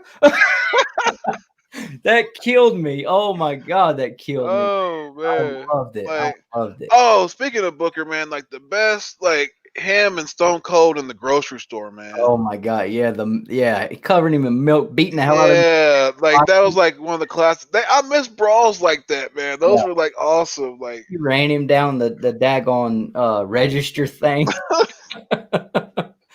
Yeah, that was awesome. Those were like good stuff back in the day. And it's like, I mean, like today's stuff is more like, to me, all right, I'm gonna say like today's stuff is more like high spots, like a lot of like all right, let me jump from here. Let me like all right, look at the wrestling today, man. All right, I swear to you, me and my sons testify to this. My sons tell you this. They like I grew up like my uncles watched wrestling. I grew up watching wrestling. My sons, they grew up watching wrestling with me, and my sons will sit there and tell you, "Dad, wrestling nowadays is you sit there, you wait for the high spot, and they'll be like." The guys will run the ropes. There'll be some guy that's sitting out there waiting to catch a guy, dive out. Every match, there's a dive out. Every match. Look it up, man. I'm telling you, it's ridiculous. Every match. And Randy Orton said something about that like a couple years ago and got a lot of heat for it. I think, but it's true. Something like, and yeah, he got all kind of heat for that. But I mean, yeah, it's true. I mean, you know, it's like I understand that everybody was kind of over the Hulk Hogan and Triple H body types being the guys that, but I'm like, dude, like now it's a freaking circus show. It's like, where's my like, you know, like I like a good fight, yeah, but I don't need my dudes zooming around the screen like superheroes. I got that at the movie theaters. I got that right here. I don't need you guys flying across and injuring yourself. I got to wait 6 months to see you come back from an injury because you dove out the ring too fast. And I'll tell you a guy that is really good at being able to do that, but he does them as high spots at the right time, but he can still bring a brawl to the match and handle and do everything. You know, AJ Styles, like he can throw hands and make a fight out of it. Look at the match with that dude is all around a wrestler. Yeah, he is phenomenal. I give him that. No doubt about it. You know, I mean, who else would have expected that graveyard match with Taker to be as good as it was? I mean, that was the best match Taker's had since, you know, the last WrestleMania match he had with Triple H. To me, he is like the only like TNA Impact guy that they brought over that they treated right, because they didn't put him in NXT, because I was like, nope. When he showed up on the Royal Rumble, I was like, oh. I was like, my mom and her boyfriend, they watch wrestling now, and he's like super into it too. And I've kind of fell out of it over the past year or two, but I would still watch the pay-per-views at that time, and I was still like I was pretty good. I was pretty heavy into it still, and I got interested in TNA again when AJ had the issue of he was losing all the time, and he just went away, and he came back, and he had this new look. He had the long hair going. He the hood on and stuff. And yeah. Riding the bike in. And he almost had like that Sting vibe, yeah. Where it was like you didn't know where his head was at. You didn't know where he was at head-wise, but he would come in there, he'd tear somebody's ass up and then leave. And that's when they had that trash Aces and Eights storyline going on. Yeah, Aces and Eights going on.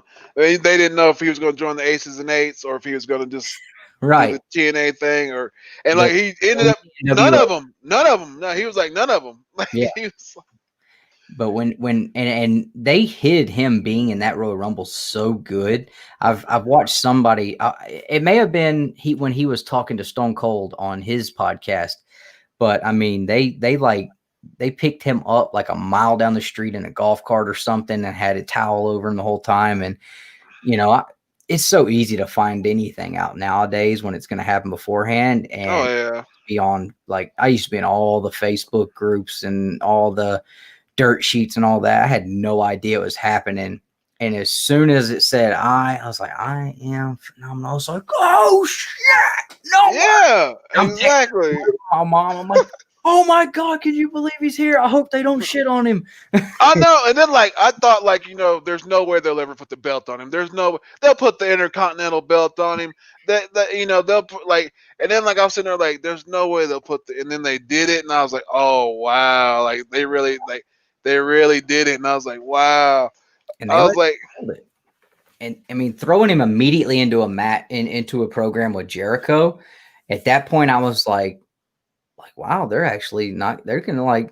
I thought he was gonna get the WCW treatment. You know? Exactly. Like no, like they're actually gonna let this dude do something. And again, great face, but he never got to be a heel in TNA, so nobody knew what that looked like. But he is great, man. And like yeah, and speaking of which, like the releases that they've been having or whatever. Okay, so they were like in speaking of TNA stars or whatever, they released like Eric Young, and they released the Good Brothers. They released his buddies, the OC. They released them. They're all in Impact or whatever. Well, if you've been on Instagram like I have, and I follow Les Champions, and I follow a certain EC3, and EC3 has been seen with Chris Jericho at his house. So I don't know if he's all elite, but hey, he's a free agent though. So I did like EC3, man. He was one of the ones from like that was from NXT that left there that was just like they didn't know what to do with him, and he went to Impact and he made a name for himself and got over. And then like when he went back to NXT, it was just like they gave him the Impact treatment, man. They just crapped on him. I mean, look what they did with Bobby Roode. I mean, Bobby Roode, Austin Aries. I can name a few. Samoa Joe. They're still crapping on. I mean, Joe should have had a belt besides the NXT belt. Joe should have had a belt by now. Yeah. I mean, he's been hurt a few times, but yeah, for sure, But I figured for sure. I don't care for the gimmick they gave Bobby Roode either. I thought they should have brought him in as a full blown heel, like he was when he first won the belt. When everybody, when James Storm won the belt that night, and then, James Storm won the belt because they were building it up like Bobby was gonna win. They gave it to Storm and had Bobby screw him out of the title, and he went full blown heel, and he was went heel. So he was over. Like, and then like even when he was in NXT and like he was a heel there and he was over there, and then it's like I don't know, man. I don't know what they're doing. It's like they don't. It's like once they get past NXT, it's like all bets are off. Yeah. it's like you see Finn Balor was like, I'm going back to NXT.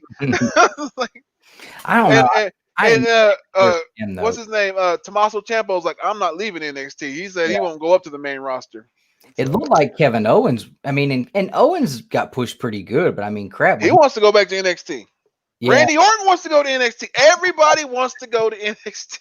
Yeah. I mean, and getting to work with guys like Triple H and Shawn Michaels on a daily basis, like, those guys, Triple H has even said it before, like, don't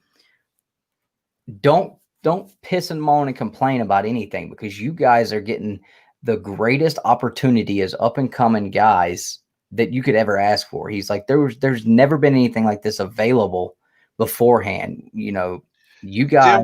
Jim Cornette said it the best. Well, go ahead and say it. But I was gonna say you guys are literally have been given every possible tool, to succeed. No expense has been, not used, and so. You'd expect everybody that comes out of there to be like 100% ready to rock. Oh, yeah. Jim Cornette said it like this. Back in the territory days, you did not get paid to learn.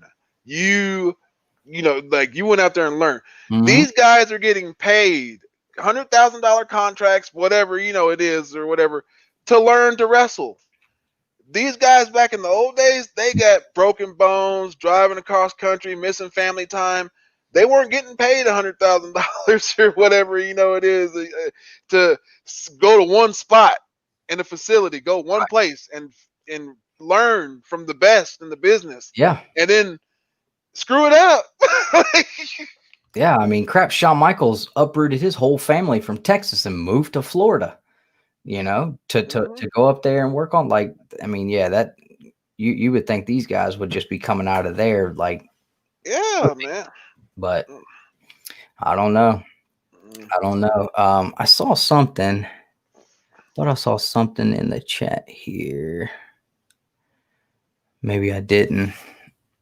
One thing that when they had the Tough Enough going on, that there was one thing that like I always remembered and I loved it and I watch it all the time. But you're talking about the Daniel Puder?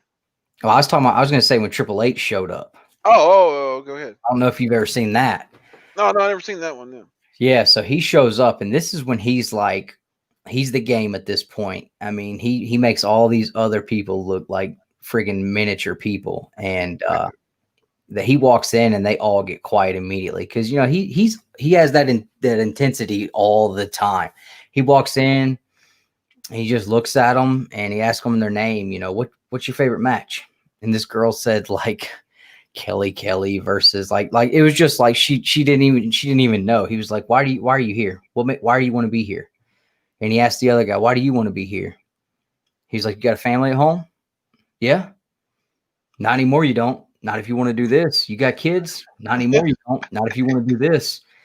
And so he's like telling them, this is what this is about. This is not glory. This is not a glorious job. This is not a profession where, it's easy. It's always happy. He was like, you miss out on everything. He's like, you don't get to see your kids grow up. You don't get to see birthdays. You don't get to go home for Christmas. He said, we're on the road. And he told one guy, he said, come up. He's like, go ahead. He's like, or he said, I'm going to tag you. I want to see you snap. So he hit the guy and, he snapped back and he's like, good. Told the next guy, come up. And he's like, all right, good. He said, now try me. And he hit him and he fell down. The next guy come up and Triple H told him to hit him and he did. And he's like, all right, now I'm going to do you. And he tagged him and the guy no sold the shit out of it. And he got in his face right here. He said, let me tell you something right now. You do that with me in the ring, I'm going to tag you for real. He said, I'm going to knock you on your ass or out as much as if I can. He's like, you out on your ass if you ever pull something like that in the ring with me. No sell. He was pissed. And the guy walks over. He said, also, you have a hole in your shorts there. One of your testicles is hanging out. Matter of fact, are you sure this is for you, dude? He was pissed. But I mean, that guy, I swear. I'm about to go look that up. That guy was gonna piss on himself when he got in his face. He was like, "You sell like that for me on a show, I'll knock you out." I swear to God, bro. It's like, I don't know. That's a lot of it. It's yeah, you have to sell. They say sell, and that's some of the stuff. I go back to look to see, because a good one is Bruiser Brody no selling Lex Luger in the steel cage. Go look it up. It's crazy. It's crazy because it's Bruiser Brody's already crazy as it is, and Lex Luger's jacked and stacked. The total package. And he's hitting Bruiser Brody, and Bruiser Brody's just nah, bro, nah, not here, not today. No. And Lex Luger's let me out the cage. I'm not trying to clown. I'm just saying this is actual. You can go look the footage up. It's crazy. It's whoa, and it's a no sell is a crazy thing to see. But when you see it, man, it's whoa. Yeah. Let's see. I'm gonna see if I can pull this up. I don't know if they'll kill this or not for me showing it, but hopefully they won't. If they do, we'll just edit it out. But here it is. I don't know if you can hear it or not. Are you able to hear it? I can't hear it, but is it fair use? Yeah, fair use. Let me do this.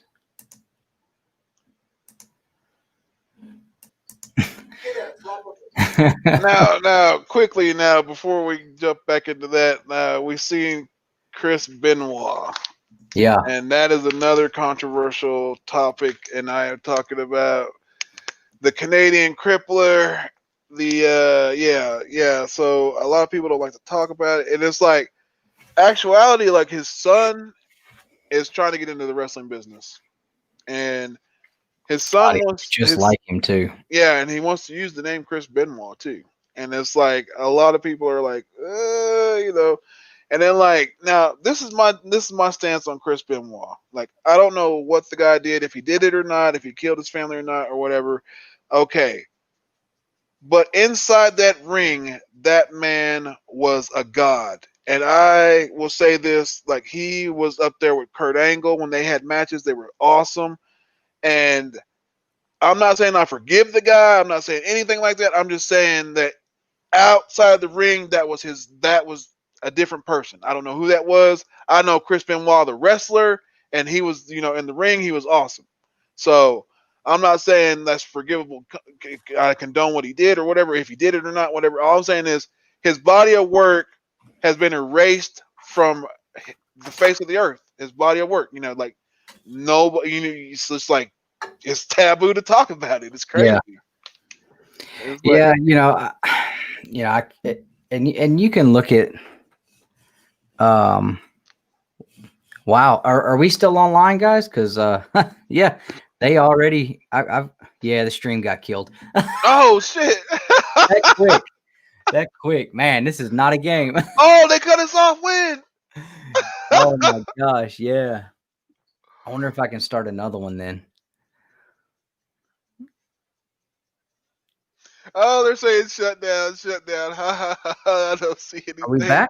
Hold on. I see now. It came back on my phone, so I hope we're back. I was like, maybe we're back. Wait. Now it's ticking. That's it. Going back. Now it's going. Yeah. It's going again. Okay. Somebody let us know if we're still here. Are we still here? We're back. Okay. Oh, we are back. Okay, cool. I told you guys. I think it'll probably get us kicked, but we'll have to have Nick edit that part out. But I definitely wanted to show it to you guys because I thought it was just too cool. Yeah. But, or it could have been the fact that you said Chris Benoit more than 2 times. I wonder, was it? It might have been. Like, but, I guess I can't say that. Yeah. But I don't know. I kind of look at it like the day and age that we live in now. It just kind of runs along the lines with so many other things that Well, yeah, like you got the what is it, the speak out thing going, and then like all this, and it's like, man, like, dude, like one of my favorite wrestlers, he's pretty much like unemployable now. He's like has no like Joey Ryan, and if you don't know who Joey Ryan is, you can look him up. It was the guy that did the dick wrestling, the penis wrestling. That's like. And Mick Foley has done it, like a whole bunch of wrestlers. Scott Steiner, I think, has done it. Like a lot of people have done this, like wrestling gag that he does, where like they, and it's funny to me. It was like, and now he's like because of this, the movement thing or whatever, he's unemployable. He's Impact fired him. Like he's apologized or whatever, but like it's just like that's in the lines of like, all right, like now you have like that going on, and then you have like all these people, like Matt Riddle, like he's been under fire and stuff, and they're pushing him to the moon on SmackDown right now. So I don't know, man. It's crazy. But like I said, Chris Benoit's work in the ring to me is separate from what he did outside the ring. And I don't know the guy outside the ring. Nobody really knows the guy outside of the ring. We all just know the wrestler inside the ring. So yeah. I mean, I don't know. It's hard because I was such a fan, and everything that happened was 30 minutes from where I'm sitting right now. That's crazy. And to me, he was always like that little guy that I always rooted for. Like he could do it. I knew he could do it. I was like, I know he could win the championship. I know he could do it. He could do it. And like the times that he did do it, and it was just like, wow, when he did it in WCW, and then like he jumped ship, like I'm out immediately after he won. I swear to God, for the longest time, I had no recollection of him even winning it, and they're like, yeah, well, because the next night he was gone. Yeah, he was gone. He was on WWE the next night. Yeah, but his whole thing after he won the title the first time, and it was a lot of help from Triple H. Haters. Was I am for real, and he had it on his tights, for real. That was his thing, the whole underdog thing. Like, yeah, I won the belt, I beat Triple H, I made him tap out, I beat Triple H and Shawn Michaels at the same time, beat Triple H numerous times after. I'm for real, this is for real. And it was awesome. And then like that same night you had Eddie Guerrero beating Brock Lesnar and it was like those two moments, and it's like, and like one side is just forever gone, erased from history, and then you got Eddie over here, and like they don't even show it where like you had Eddie and Benoit, hugging in the ring, hugging in the ring together, and that was an awesome night. Yeah, it was awesome, man. That was cool, and it was just like, and because of something outside of the ring, you'll never, And I can definitely understand where people come from, with, the horrible things he did as a person in real life, outweigh what he did, as a character on a show. I can see it, Yeah, I'm not saying it's like, I'm not saying put the guy in the hollow. What you're saying too, where up until that happened, like everything he did from here back, like he was phenomenal. Yeah. He was one of the first guys to come over with he came over Saturn, Dean Malenko, I forget Eddie what their Guerrero, name the Radicals, yeah. it was a big thing. So, but yeah, he was, and he got jacked quick. Oh yeah. He cut the mullet, which was horrible anyway. Yeah.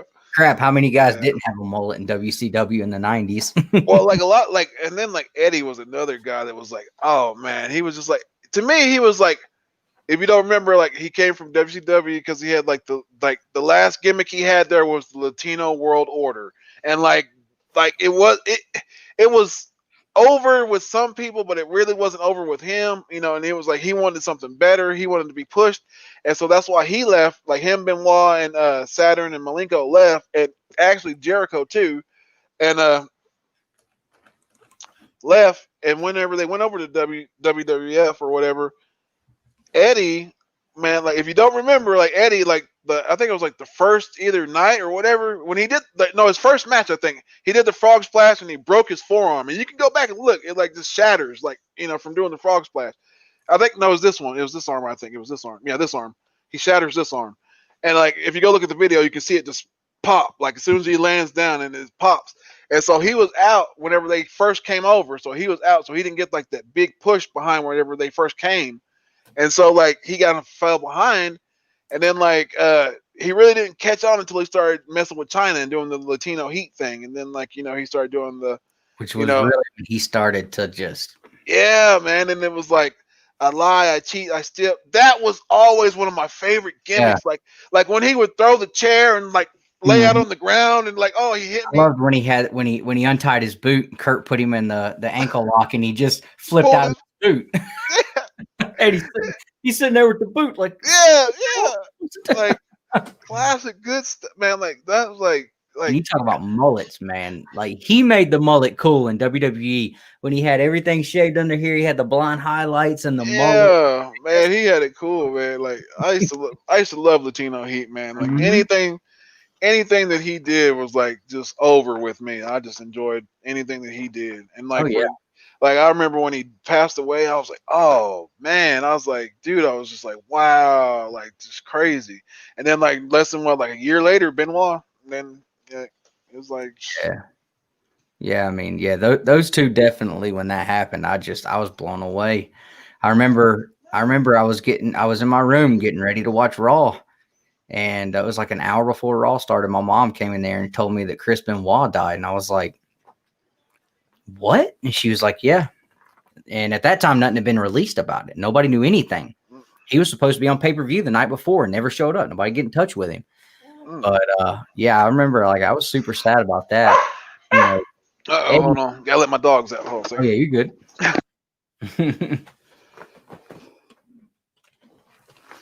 All right, let's see what you guys got going on in the chat here. I'm not going to pull up the stuff about Selena Vega, but bro, bam. You know what I'm saying? Can't believe that got us kicked, but yeah, I remember Eddie dying. Like that one, I was just like, it blew me away because I had no idea that he was having like any kind of drug problems or anything, or whatever was going on with him. Like, I had no idea, so it really just caught me off guard. It was it was wild. Yeah, that was like one of the deals where it was just like because he was so over and popular, and like when he lost the belt to JBL, I was kind of mad, man. I was really mad about that. I was like, why'd you? And then like, oh my God, JBL was like the champion for like over a year, and it was just like this loudmouth, just annoying champion. Like one of the best ever. He made you. Oh, he was. Yeah, he was like one of those ones that's just like you hated him, but it was just like you couldn't stop watching him. It was just like I watched every week. Like that's when you know you got a good heel champion, and that's what a lot of wrestling is missing nowadays is a good heel champion. Because like when you have a good heel champion, you're waiting to see this guy lose the belt. You're waiting for him to get his, his comeuppance. Like you're waiting for the face to come along, and just be like, okay, we got this guy. I got him. It's the last time he's gonna be talking this crap. I got him. And then like to see the heel sneak out with the belt one more time. That's yeah. I think it's Cornette. The way he called it was perfect. To be a great heel, you have to be able to be that total chicken shit heel. Yeah, and like makes you. and like the worst example I could say of that is Seth Rollins' run as champion in WWE because like they not like he looked so weak as a champion that it was just unbelievably unbearable to watch. And They like took it way too far with him. like they had like he not only did he hide behind the authority, he hid behind the J&J security, and it was just like Kane, and it was like, dude, okay, we know that you need help, but like, bro, like it didn't help that you were with the Shield. And all right, true fact, when the Shield first came out, no lie, go back and look. If you look at the Shield when they first came out and they started cutting promos, Dean Ambrose was the mouthpiece of the Shield, and to me, it was Dean Ambrose was the mouthpiece, and the star that I thought was going to be the Shawn Michaels of the group was going to be the first one to break out win the championship. Dean Ambrose, I thought, was because he was always doing the talking. Seth Rollins, to me, was just the high flyer guy that they had, and y'all knew Roman Reigns was the muscle. And so, and Dean was the first one to carry singles gold when he got the title. Exactly. And so, like, that's why I always thought whenever they chose to run with Seth Rollins, I was like, what are they doing? And I was like, I'm thinking like Dean Ambrose was going to be the turncoat or either Roman Reigns, one of them two. I never thought Seth Rollins was going to be the guy. Yeah. I'm sorry to say. By the time Dean got the title, it wasn't believable. Yeah. It was like, really? Like, this guy's getting the crap kicked out of him for 2 years by himself. Like, it was like, but I mean, I think he made the right choice moving on, though. Oh yeah, he did. Yeah, because it's just like his build has been so much better, like in New Japan and AEW, and this is like way better, just way better all the way around. But like, yeah, the heel champion is a must, I think, and it's like because Jericho plays that good, a heel champion. Like when he first when he was like, I'm the best in the world at what I do. When he had the suit on and all that stuff. When he started, and him and Shawn Michaels, that stuff they had going. Yeah. Slam Michaels' head into that. Oh my gosh, man. The ladder match that they had. Man, I knew in my heart at that point, like Shawn will never win another title. He's already said he doesn't want to hold another heavyweight title and he will never do it again. But man, the little kid came out in me during that match so many times when I thought he was going to grab the belt and then Jericho winning it. And I was just like, oh, I hate that son of a bitch. And then he hit Shawn's wife and hit her for real. Yeah. Oh, yeah. Man, yeah, it's like definitely like, oh my gosh, that dude right there. Like you could do a whole show on just him. But I think right now the closest thing to a great heel champion, and I'll give a reason why, because people might be like, what are you talking about? Brock Lesnar. Oh.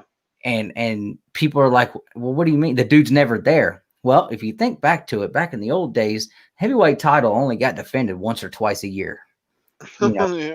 It wasn't an every month thing. When you got a heavyweight championship match, it was special. It was something that was a huge deal.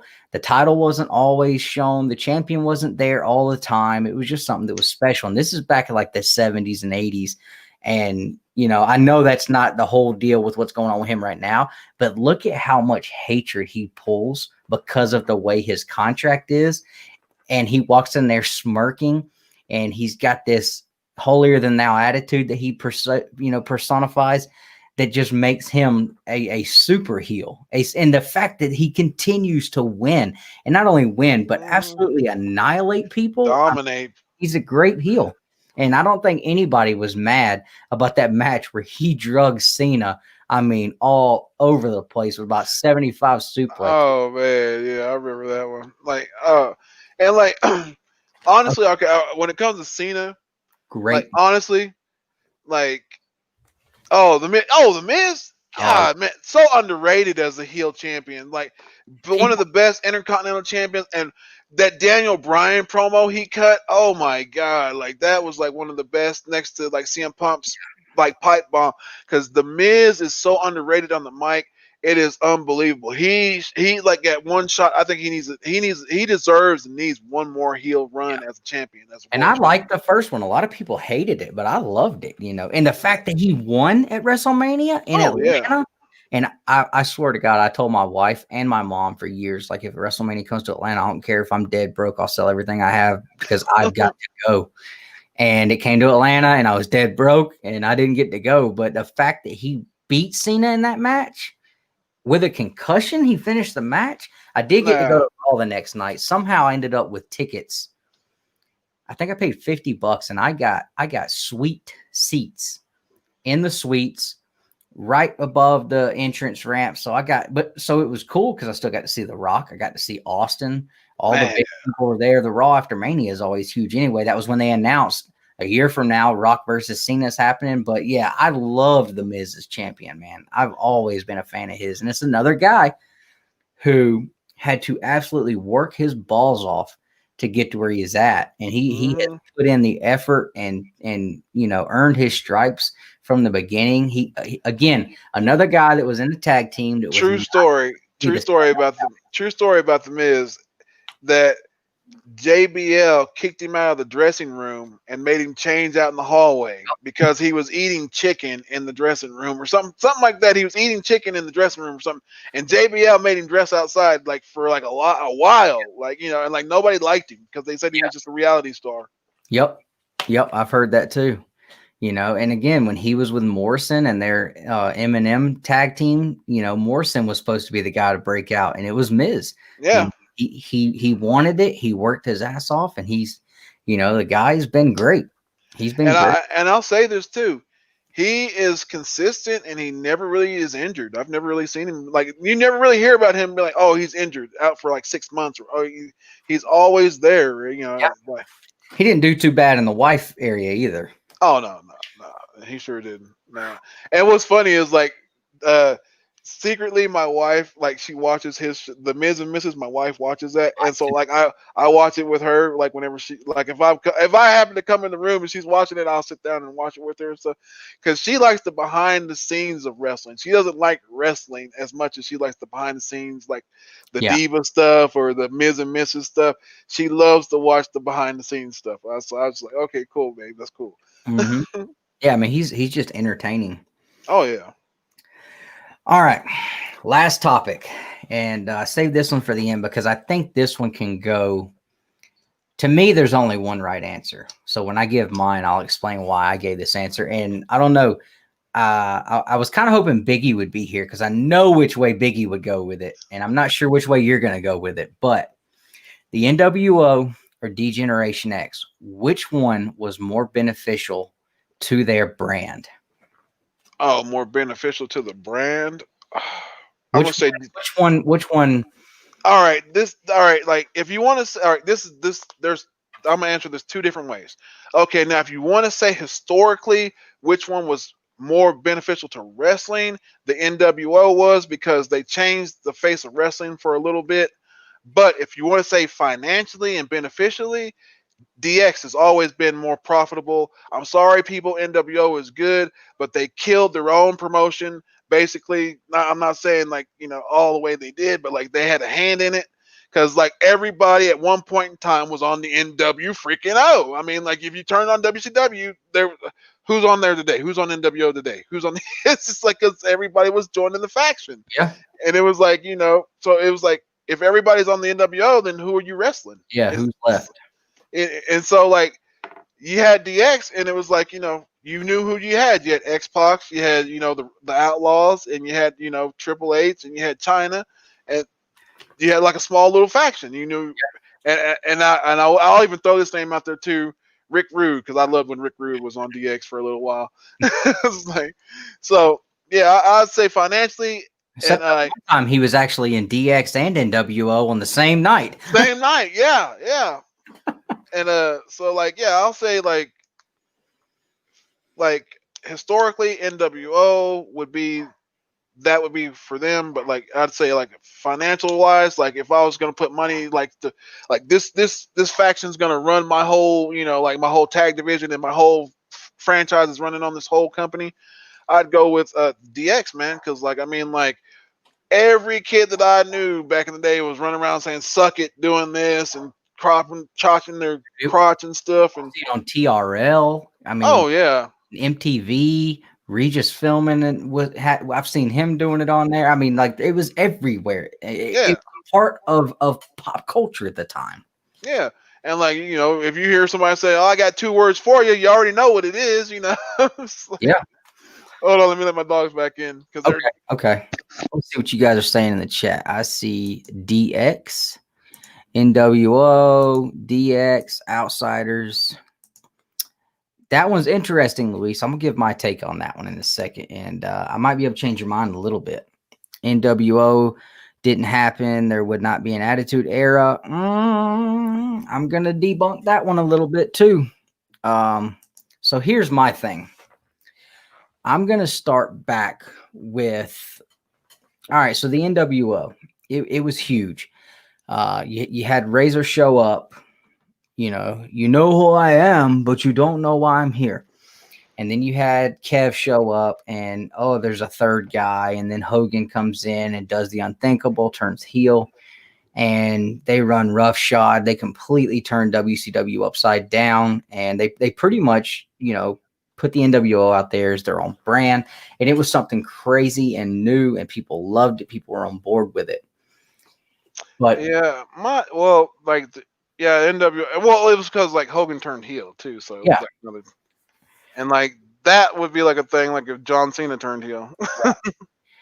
But then I look at like, okay, with WCW, like when you really look at it, all in all, like that is the biggest thing for WCW. Like that is when people think of WCW, they think of the 90s, they think of the NWO and what happened there. And that only ran for about 2 years. Now, when you think of 90s wrestling, when you just think of 90s wrestling across the board, what's the one thing that comes to your mind though? Gotta be DX though. I mean, like just in general, you just think the Attitude Era. Yeah. And who ushered in the Attitude Era? Now, you can say it started with Stone Cold's promo at King of the Ring against Jake the Snake. But when you really, really think back to it, when Shawn Michaels and Triple H got together, one, when they had the addressing the nation at the podium, that was huge. That was absolutely huge. You had these guys out here, they're pulling their pants off with thongs on, showing their bare asses. They're out here with big long salamis and freaking burning the Undertaker's clothes. Shawn Michaels dropping down like the Undertaker, and they have a freaking Undertaker barbecue. They start doing the crotch chops. Shawn Michaels in the bicycle shorts, stuffing the socks in his pants. What these guys were doing was transcendent at the time. It had never been seen. Every single Monday night, the question on WCW is, who's in the NWO this week? Yep, that's true. On Raw, it was, okay, what are they going to do next? What is Triple H and Shawn Michaels about to do that is going to just absolutely, how are they going to piss off Sarge next? How are they going to crap on the McMahon next? What are they going to do? Okay, this is the difference I can tell you right now. This is the difference between the NWO and DX. Whenever I would watch NWO, I would see guys in the crowd, with the shirts on and the signs and stuff. Whatever they had, whenever they had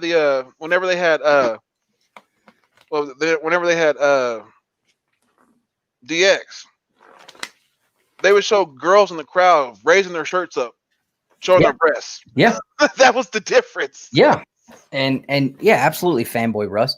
When DX attacked WCW, and that was a complete shoot. WCW had no idea these guys were coming. They were told, hey, shut the doors, don't let them in. Don't let them see anybody. That was insane. Every week, DX was doing something crazier and crazier and crazier. And it just started out with just those two guys. And yes, Shawn Michaels had the heavyweight championship, but who remembers Shawn Michaels having the title at that time? All anybody remembered was the crazy stuff these guys were doing all the time.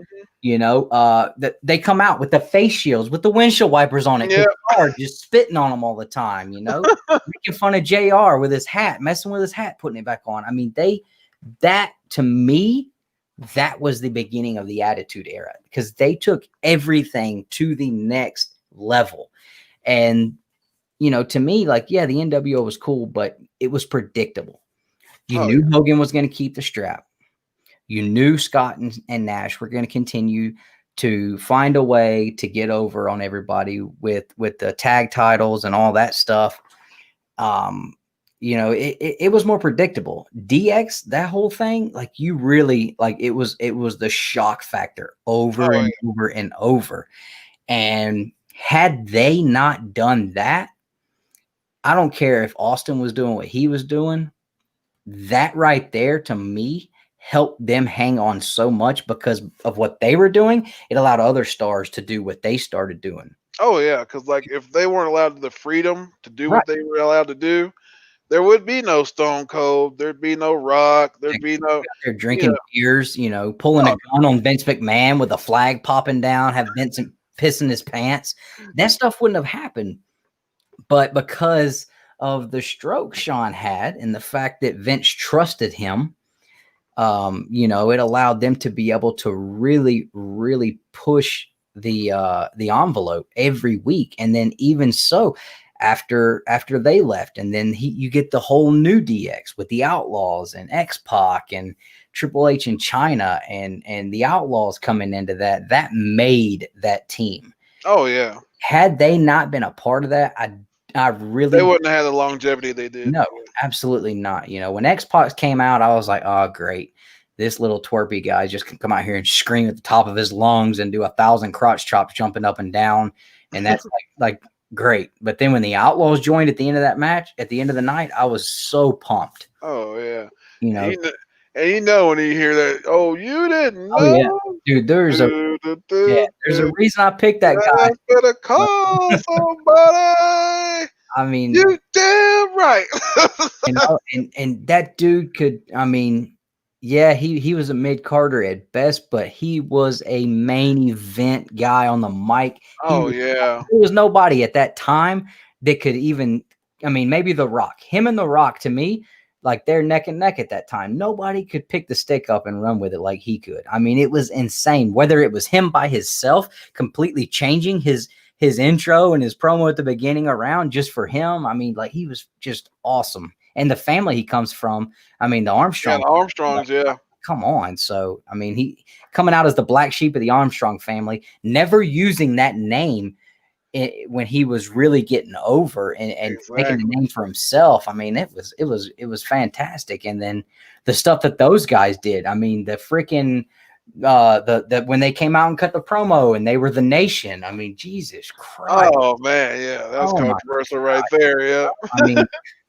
That was just fantastic. And I can't think of anything like that the NWO did. Like the only things that really stand out to me that outside of the initial third member, Hogan turning heel, what did the NWO do that really stands out as something that just changed the face of everything as far as like individual instances? Like, but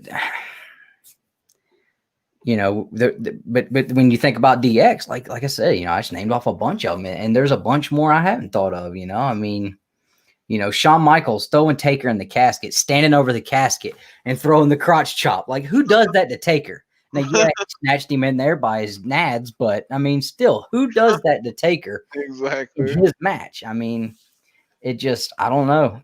To me, those guys transcended the entire industry at that time, and they brought the Attitude Era. And without that Attitude Era, I don't know that the WWF would have been able to edge out WCW. Even and quick little inside information there for y'all that don't know. X-Pac was the only person that was in NWO and D-Generation X because he was 6-Pac or whatever it was in NWO. Yeah.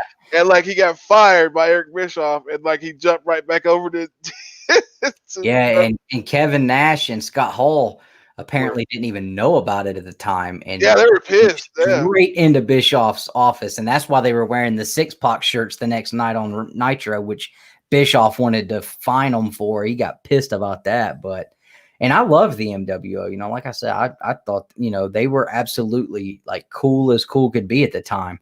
Yeah, like the only thing that I could name one thing and it really wasn't even like a game changer for them. It was just like it introduced the the Crow Sting. That's all. The only thing I could really think.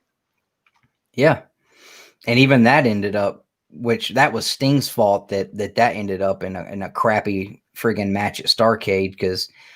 Which, I mean, I don't know. He had stuff going on, I guess, personally, so you can't really say it was his fault. But, I mean, that match with Hogan ended up being a crappy match because, and I've heard Sting talk about it. Like, if you go back and look at it, like, dude was not ready. He was not in ring shape. He was not in shape. He got jacked after that and got himself straight. But, I mean, he wasn't prepared for that match the way he should have been.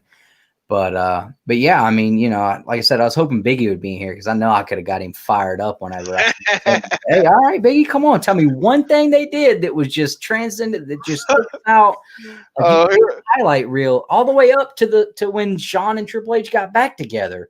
The crap that they were pulling at that time, like nobody else was able to do the kind of stuff they were doing. Come on, the Vince McMahon, the Vince Loves Cock t-shirts. In the middle of the PG era? Come on. Spray painting the jet. Spray painting the freaking headquarters. Yeah. I mean the guys were, I mean, they had something special with that. And, I watched both. I was one of the guys that flipped back and forth, and I loved Oh, yeah, me too. But I was a DX guy through and through. I remember I had a t-shirt. And it had the regular D-Generation X logo across the front. On the back, it had all the guys in the group. And Billy Gunn had on the headband that said badass across it. And my mom colored it in with Sharpie so I could wear it to school. Yeah.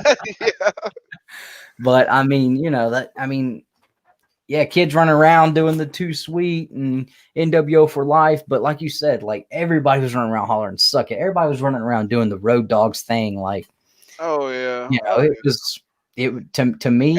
Everybody's guilty of it. At least one point in time, you were guilty of walking through your house saying, "Oh, you didn't know." Oh, yeah. Absolutely. Whenever I talk to you about doing that and you were like, all right, well, you need to get a gimmick. And I was like, that's done. I already got it. Like I've been ready for this since I was 8 years old, bro. I got this, and I told my mom, I was like, and she was like, well, do you have a gimmick figured out? I was like, oh yeah. She was like, well, what are you going to use? I was like, I got to use somebody that can just talk a bunch of shit like that. That's one thing I'm going to do is go in there and talk shit. I said, so I needed to pick somebody that I could do that with, that, people would not take it personally and say, he's pulling the gimmick. And she was like, I'm not sure. And I sent her the intro Nick made. She was like, that I was typing it out as you said that. And I was like, yeah, I was like, to me, like, that was it. So, but, because I kind of look at it like WCW had enough star power at the time. Without the NWO, I still think they would have figured out a way to make it work because of the star power they had. I mean, they had Macho Man, they had Flair, they had Hogan, the Outsiders, they had Steamboat, Giant, Big Show or whatever you want to call him at the time. Roddy Piper coming in, he was good. I mean, they had enough star power to make it work. But I don't know. Without DX, I don't think the WWF would have been able to. I don't see how the Attitude Era would have been what it was. I don't know. I mean, yeah, because they had to push the boundary out first, right? So the other guys could start doing what they wanted to do. Right. I mean, those guys standing on that podium, we promise not to say, and they start like dropping every freaking word they could. And it's funny because there's actually somewhere you can go find, and it doesn't have the bleeped out parts, so you can actually hear every word he's saying and stuff. But I mean, crap, Shawn Michaels coming out saying something about, I heard somebody say I was sleeping on this, and it's like, well, your wife was over and I promise I was up all night. like this dude is getting away with murder. Like, oh my gosh, it was crazy. Yeah, it was like, those were like the best times to me. Like those were like some of the best times in wrestling. And then like I'd say like the top my top promo guys, number one's The Rock. For me, is always gonna be The Rock. I'll put number two, I always said, was Ric Flair, because Ric Flair always threw out some awesome promos and like just killed it every time he did something. Number 3, which people are kind of looking at me kind of weird when I say this one, but Chris Jericho, he always like his debut was against like his like a verbal jab with The Rock, and like he held his own with The Rock, so I have to give him props. So so Chris Jericho on the mic, anytime he's talked, man, he comes up with either a catchphrase or something that's relevant. I love the Stephanie McMahon promos. Oh man, those were great. He used to get what do you call it? Inflating devices. He used to get her all kinds of stuff. Stinky. Yeah, he used to get her over and over, man. I mean, but like he always had like a catchy like gimmick or something that he would come up with like when he'd reinvent himself, and it would just like get over every time. So so like he'd be like my number 3. So like, and I know there's more out there, but it's just like some of those guys. It's just like sometimes. Oh, Jake Roberts, Jake the Snake. Yeah, that's another guy that can cut a cool promo, man. I mean, just like bone chiller. Yeah, so. he definitely on that one. Let's see. He's like, Ric Flair is the GOAT. Yep, Ric Flair is the GOAT. I mean, he's the only guy that's able to come out there in the ring and put on an awesome match with a jacket. I mean, he beat the hell out of his jackets over the years, and people loved it. Yeah, it's Wrestling Forever 93 says, I think Chris Jericho's debut against The Rock was to test to see if he belonged.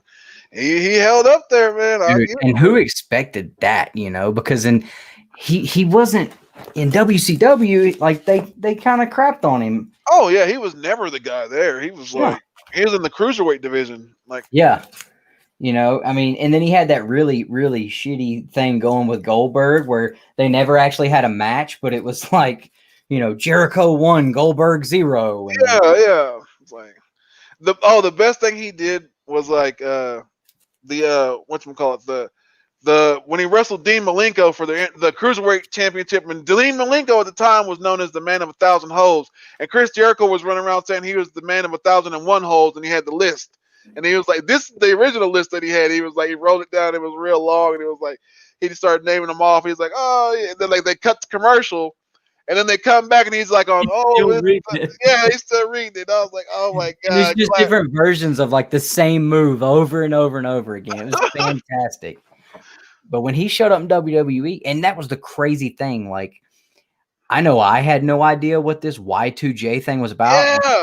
I don't know that anybody else did, because like, at that time, we didn't have the same access to all the dirt sheets and all this stuff. But when it was Jericho, I was like, all right, how's this going to go? And then like he comes in there and like goes at it with The Rock. I'm like, he's not supposed to be doing like stuff with big guys like this. And like he ran quick with it, man. Yeah. Beat Rock and Stone Cold in the same night to be the first world heavyweight WWE double champion or whatever. I mean, like, he got thrown in there quickly and did his thing quickly. Oh yeah. I see. Let's see. I saw somebody ask a question here. Where did it go? Oh, there it is. So Louis 13, Over the Ropes. I love that book. I had Jay Sandlin, the writer, actually on our channel a couple of times talking about it. You guys can check it out. It's a Mad Cave Studios title for anybody who doesn't know it. This book is set back in the territory days down in the Southwest and the Alabama, Tennessee, Georgia areas. And it is a fantastic read, not just about the wrestling, but like we were talking about earlier, the everything else behind the scenes that goes with it. Just a fantastic story. But yeah, man, I got Over the Ropes. It's only 5 issues long, but I have the local comic shop day exclusive #1. I have a signed #1 from Jay Sandlin. That was the one that I bought at the store. I've got issue #2, issue #3. And then I've got my favorite cover was issue #4. And then I also have signed covers.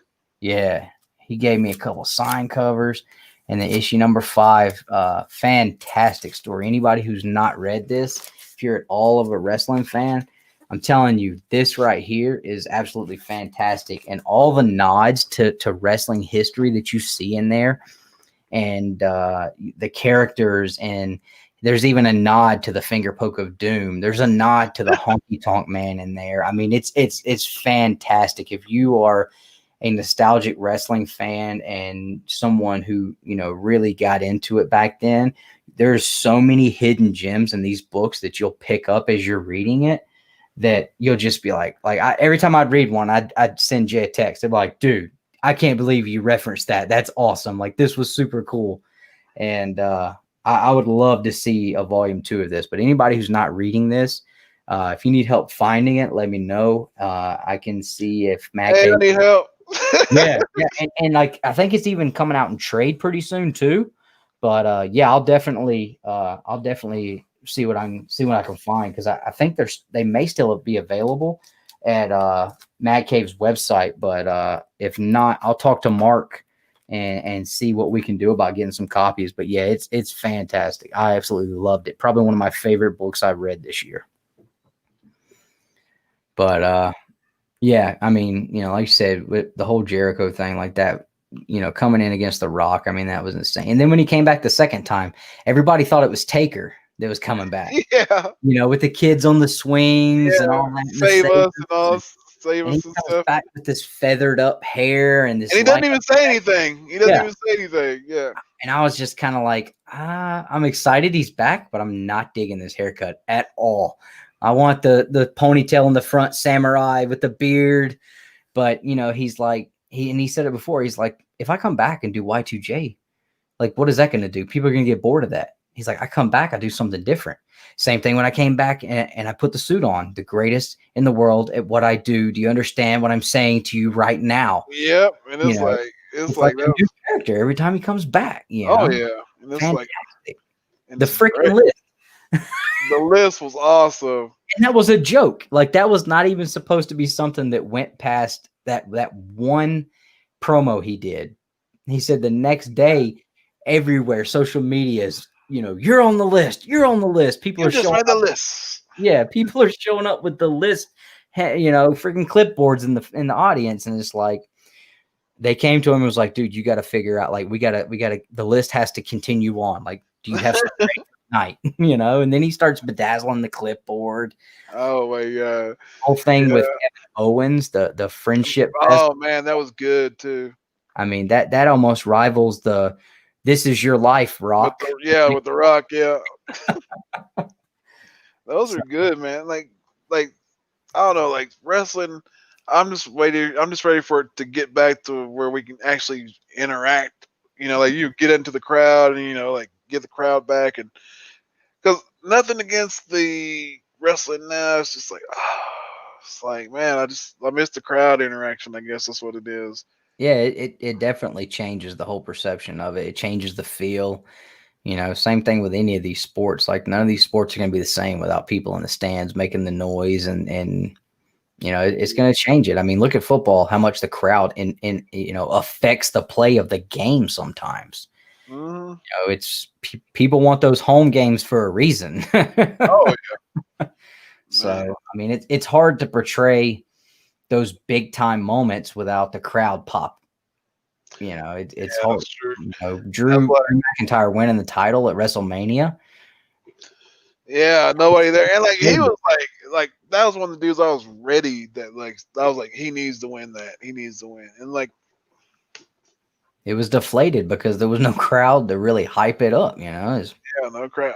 That's just like any debut, like when Matt Hardy debuted on AEW, no crowd. You know, it's like all these people debut in places and there's no crowd, and it's just like, it's like, oh man, it's like, you know, if there was a crowd, it'd just be like ridiculously over, you know. But it's just like, okay, you're here and this person's there now, so okay. Yeah. You know, I mean, Matt Cardona showing up in AEW. I mean, I love watching his Major Wrestling Figure podcast. Oh, I watch it too. I love it, dude. They did that draft. Him and Kurt Hawkins be going. Oh man, I be watching that. Crack me up, man. I love. You know, I hope Heath Slater. I was the person that watches that. Oh no, man, I love it. I love it. I absolutely love it. And I hope Heath Slater ends up over there. That dude's been putting in some work to get himself in shape. I mean, friggin' Zack Ryder, that dude is twice as big as he was a year ago. I mean, dude is really, really put in some work to get himself looking that good. And, you know, I can see him over there with his new, with the new look and a fresh gimmick. You know, he could be a top guy over there, you know? Yeah, and that's what cracks me up is like, like I always thought about WWE was like they always complain about they don't have any new stars, and then like it's like when you get a chance to get a new star, and like for all right, take for instance when they had Daniel Bryan, he was so over with the fans, but they just kept pushing him down, wouldn't let him get the championship, and then like teased that he would get it, and when he finally did, it paid off, and then it was just like and then like, oh, what was the one time like he did win it, and then like Randy Orton came out and cashed in on him. I was like, Triple H dropped him in the middle of the ring and let Randy cash in. Yeah, and it's like it's like what? It's like when, and then they sit there and they wonder why don't we have any new stars? I'm like, when you have these guys, like whenever they have those like Daniel Bryan was already established independently, and then when he came to their. And I feel like that's how they look at him sometimes. It's like, oh, well, we didn't have anything to do with you. Right. You made a name for yourself outside of here, but you're nothing until we make you. And it's like they need to quit looking at it like that. Like these guys are already made with an audience coming to you with like a following. So you should take that following, don't mess with the formula, and add to it. Yeah. I mean, it's just like they did with the WCW guys when they came over. Booker T, he got his due finally, which was awesome. Yeah. I've always been a Booker T fan. You want to talk about controversy? Yeah. Oh yeah. Oh yeah. But yeah. Man, I love his face after he says it. Oh yeah. He's just oh. But I mean, they threw him right in there against The Rock. Of course, The Rock beat him, but eventually, even though I did not care for the King Booker gimmick, but I mean, the dude still had a good run with the belt. He did. They did do right by him. They shit on Paige pretty bad, which hurt my feelings a lot. Oh yeah, because I was mad about that. I was like, yeah. Like, come on, dude, that's the best you could come up with for him. And then the positive Paige after that, like, oh my gosh, dude, like all you had to do was take DDP and pick him up and drop him in the mix here, and everything would have been cool. But yeah, they like to take guys that are like that's a lot of their problem is like that's why I was amazed when AJ went straight to the main roster. I was like, wow, they're not going to mess with him at all. They're not going to change him or touch him or like want to mess with his gimmick or nothing. Yeah. And it's like and he even said like he was amazed that they didn't do anything. And I was like, wow, and so like it's just like crazy to me. It's like when you have these guys that come from the independent, like to me, like Kevin Owens, like that was a guy I knew as Kevin Steen. And like I watched Ring of Honor all the time, so like to me he was Kevin Steen. So I never knew when he showed up to NXT or whatever, and then he went to when I first seen him as Kevin Owens, I was like, no, that's Kevin Steen, kill, and like and I'm sitting there looking at this, and I'm like, oh, they're messing with his whole gimmick and stuff. And then like and then like. In a way they did, but then they didn't. But it's like you can see they're kind of restraining him though. It's like like they're not letting him be as cool as he was because they wanted him to lose weight too. Like that was when they kept pushing. But I will say they put the NXT title on him and let him beat Cena.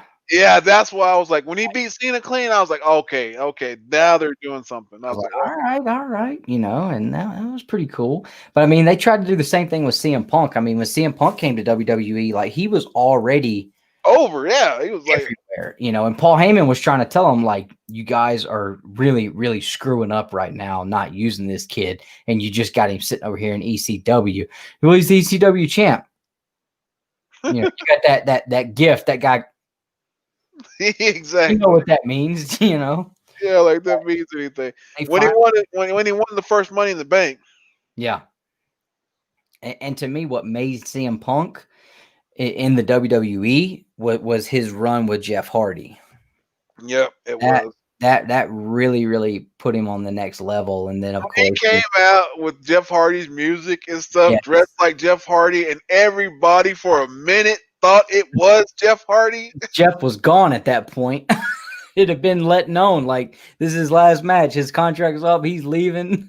Oh man, that he got so much heat for that. It was just like He definitely knew how to get the heat. Like if nothing else, he knew how to get heat very well, and he knew how to kind of banner to the fans a little bit too. Like anytime he was in the ring with Triple H, I mean the stuff he would say to him that was not discussed beforehand, that he was just really going too far, and you could tell like Triple H sitting there like, you got about one more of those.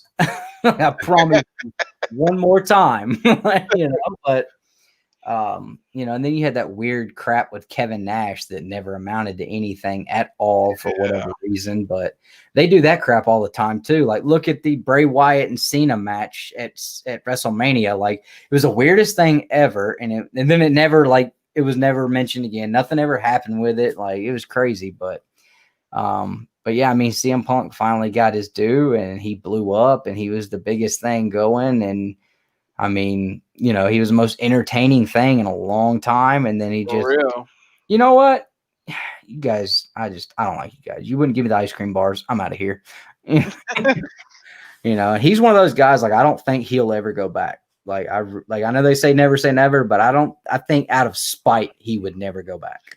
Well, I mean, like when you get fired on your wedding day, I mean, like that's kind of personal. Like, I mean, like honestly, that's like a personal deal. Like, you fired me on my wedding day, like really, dude. Like, and then like they sued him, and then like they did some other kind of stuff, but like it's just crazy stuff. It's just like, and like to me, it's like he's one of them guys that's like he is the hottest free agent that is not wanting to be a free agent, basically. Right. Like, it's like not available. If he anywhere he decided to go would be instantaneously money. Like, they just like pow, like I got to tune in to see what CM Punk's going to say. I got to, it's like imagine him in AEW with man, in a against Jericho. I mean, those guys were gold against each other. Jericho pouring the bourbon all over his face and everything, and making him. I mean, those two were awesome together. So I couldn't even imagine him in a a situation with Jericho like he is now. I mean, that would be insane. And he has creative control whenever you're in AEW. You got a little bit to say so. So it's like, Yeah, I mean, I'd like to see him and Cody. That would be interesting. Yeah. I mean, it definitely would be, the talk of the town. That would be huge. That would be huge. One other thing, I mean, we didn't touch on it, and I'm probably about to wrap it up, but the night that the finger poke of doom, I forgot to bring up when that happened. That was actually the night that Nitro let everybody know, hey, don't worry about tuning into Raw tonight. Mick Foley won the Heavyweight Championship in the final match. And everybody switched over like, oh, hey. So I guess that actually worked for them. It's like, well, at least everybody didn't see the finger poke of doom happen. Like they probably could have just wrote that out and act like it didn't happen, because everybody was watching DX and Stone Cold help Foley win the championship, which was that was huge. It was too. Had him on his shoulders. I remember that was good, man. I was like, that's when it was the turning point right there. But it was just like, yeah, after that night, they never lost a ratings battle against them again. So that was crazy. What's up, Who Dat? But yeah, man. Well, hey, we had some good stuff come up tonight. I think we had some awesome topics. Talked about some great stuff. Oh yeah, we almost got kicked off.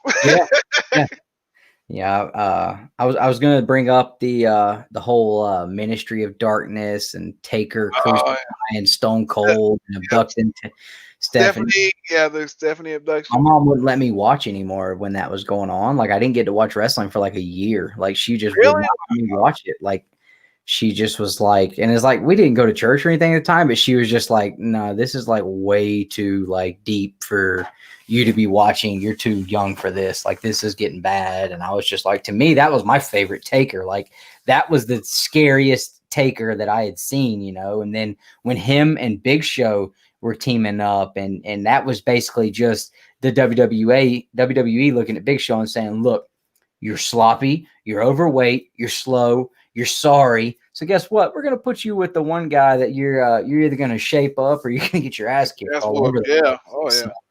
Oh, and another what you were talking about when Shawn and Stone Cold at WrestleMania 14 or whatever. Speaking of Taker, Taker was backstage with his fists taped up. True story. If Shawn Michaels didn't drop the belt to Stone Cold, he was going to knock out Shawn Michaels backstage if he didn't drop the belt.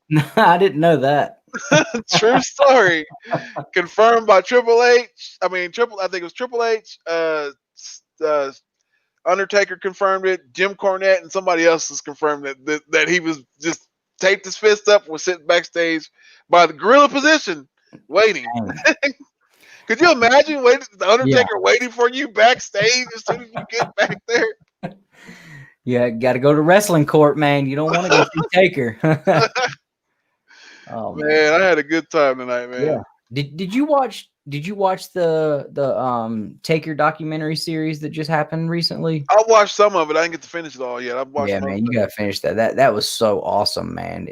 The stuff that you get to see and that you didn't know about beforehand, and you know, Taker and his confidence issues before a lot of these matches, like to the point where, you know, Triple H is sitting a gorilla looking at him and like can tell like this dude is like shook right now and has absolute like he's still thinking about how bad this last match is, and he goes over and gets down on his hand, you know, gets on his knees and is like looking at him. He's like, hey, I'll tell you something right now, like you need to remember who the F you are.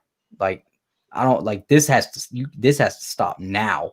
Like, you are still this guy, and you're gonna walk your ass out there and be that guy, you know. And it's like, hell yeah. You know, because he was that guy for so long. You know, there was nobody in the pecking order higher than him.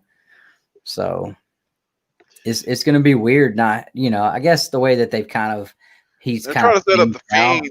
I think they're setting the Fiend up, Bray Wyatt or whatever, to be kind of like not a replacement, but like, you know, like I would love that.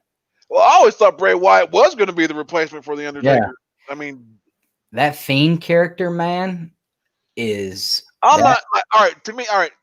Like, I'm not really a fan of the Masked Fiend. I like the creepy weirdo, like the neighbor, you know, like the Mr. Rogers part. The fun house. Yeah, I like that part that he does too. Like, that is the creepy part to me. Not the when he wears the mask and stuff. The creepy part is that he's just so like that. Then when he starts to kind of like snap, where you can kind of see where he's about to turn into the Fiend. That is the part where he needs to be like, you know, like they need to find an in-between part right there, because like that's how he should like start the match as the happy guy, and then like, you know, like he's getting beat up, and then like he kind of snaps, and then like then he turns to the Fiend. Like, that would be kind of cool. Like, you know. I mean, and crap, the way they built that character up, the Fiend, I mean, it was like watching Taker or Kane. I mean, you freaking hit the guy with everything, he kicks out. And the fact that he started using the mandible claw was perfect, you know, and they built this guy up as an indestructible force that could not be touched. And then you let 75-year-old Goldberg who botched the last 3 matches he had beat him. Like, that's how you killed the steam on this character, completely killed it to set Goldberg up for another title match that he didn't need to win for a WrestleMania with Roman Reigns that Roman Reigns backed out of, which ended up being Braun Strowman. Yeah. It was like, come on, people. And everybody knew who was going to win. Like, it didn't matter if it was Braun. It didn't matter if it was Roman. Hell, it could have been freaking Ziggler or anybody. Like, everybody would have known, like, Goldberg's going to lose that match.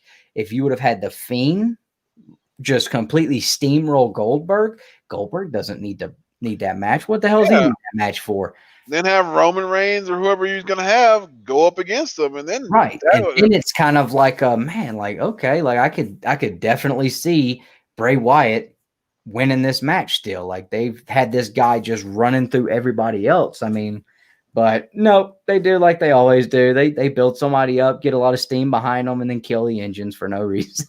Oh yeah, all the time, man. Too. This was Yeah, like it's crazy. like I'll give you one prime example, which is it's in the women's division too. That Rhea Ripley chick, they put the belt on her, shot her to the moon. She was this next badass chick. She took out Shayna Baszler, another chick that they just Shayna Baszler. Where's she at? And then it's like she was this badass chick too. It, like these two badass chicks, and then like all of a sudden they just like cooled them off, and you don't even hear nothing about them anymore. Yeah. At least they let Becky continue to go. I mean, she was the best thing going, period, for a minute there. I mean, Yeah, men's, women's didn't matter. Like she was the man, like for real. And she was awesome. But yeah, man, it sucks when they do that. But and they think they're being edgy and trying to shock people, and it's like, what would shock us if you didn't shit on this character that's doing so great, because we know what's gonna happen. Like everybody's just waiting. Like, okay. like I'm waiting for him to shit on Keith Lee. Yeah. I'm waiting for that to happen. Like even though like they're pushing him right now in NXT, I'm waiting for that to happen. But the guy that I already know they're going to start crapping on as soon as he gets to the main roster is poor old Adam Cole. Adam Cole, I'm sorry, buddy. I love Adam Cole to death. He's one of the best independent wrestlers and current wrestlers that I've seen in a while. But when he gets on that main roster, and I'm sorry, the Pat McAfee thing, if it's a shoot or a work or whatever, if you haven't seen the Pat McAfee video thing where he goes off, because Pat McAfee brought up about his size, and I'm like, he's smaller than Shawn Michaels, man. I'm sorry to say, he is a small guy. He's really little, and like when he gets on that main roster, man, it's going to be a different beast. I mean, like, it's not NXT, it's going to be a different beast up there, because you got the beast up there. You got guys like that. And so I'm not going to say he's going to be like right away going to be like, oh, I don't see him in contention for a world title anytime soon. If he does make the main roster, like, he'll be lucky to get Intercontinental title. Yeah. So. Yeah, and we understand that everybody can't win the title at some point. There's guys that are just never going to win the title, and I think for the most part everybody understands that and they're okay with it. But there's certain guys and that you're just like, how are you this blind to the fact that everybody is behind this person? I mean, the whole Zack Ryder thing, dude went outside of the company and got himself over outside of the company. Exactly. And they gave him one Intercontinental Championship. They yanked it out from underneath him the next night, and then he got like a U.S. title win too, and they yanked it from him. Right. Yeah. And it's like, dude, like he did what y'all asked him to do, was get over, and then like you punish him. Yeah, and then they took his show, took it from him, and made him do it for them on their programming for the WWE Network. And, like he was like, he said, like, if I didn't have the YouTube channel going like the whole time that I've had going, and I wouldn't let them touch it, I wouldn't let them have it. Like, if I would have done, like, look where I'd be now, we would be screwed right now because it would be gone. So, yeah, I mean, it's a business and they look at the business side of things, but, sometimes along the line, like, people do get screwed over and it sucks. So, But, all right, man. Well, shoot, it was fun. I appreciate it. Thanks to everybody in the chat for hanging out. The chat was super active all night long, man. There was some wild stuff being said in there, and there was some good conversation going on. I think we talked about some really good controversial hot topics. And I was glad to hear your side of some of the things, and a lot of things. I think we which I thought me and you would probably kind of be on the same page with a lot of it too. So, but yeah, man, it's super fun, and I appreciate you coming on and hanging out, man. Oh man, thanks for having me on, man. Absolutely. So, you got anything coming up on the channel soon? Tune in on my channel on Friday for the hunt. It's going down. You're off though, but not unless you want to show up on there for some reason. But yeah, you're not defending the cover title this week, but it'll be tag team tag team matches for the tag team titles. It's going to be the Iron Edition and the Beast Bubs Comics versus the Banger Bros. And so, also, I believe sometime next week we'll be doing the retirement of JD Flair. Okay, right on. So other than that, not much. Yeah, if you guys aren't familiar with the Hunt, if you're a fan of wrestling and comic books, there is no more perfect show than that one right there. And first time I watched it, I sat and binge watched.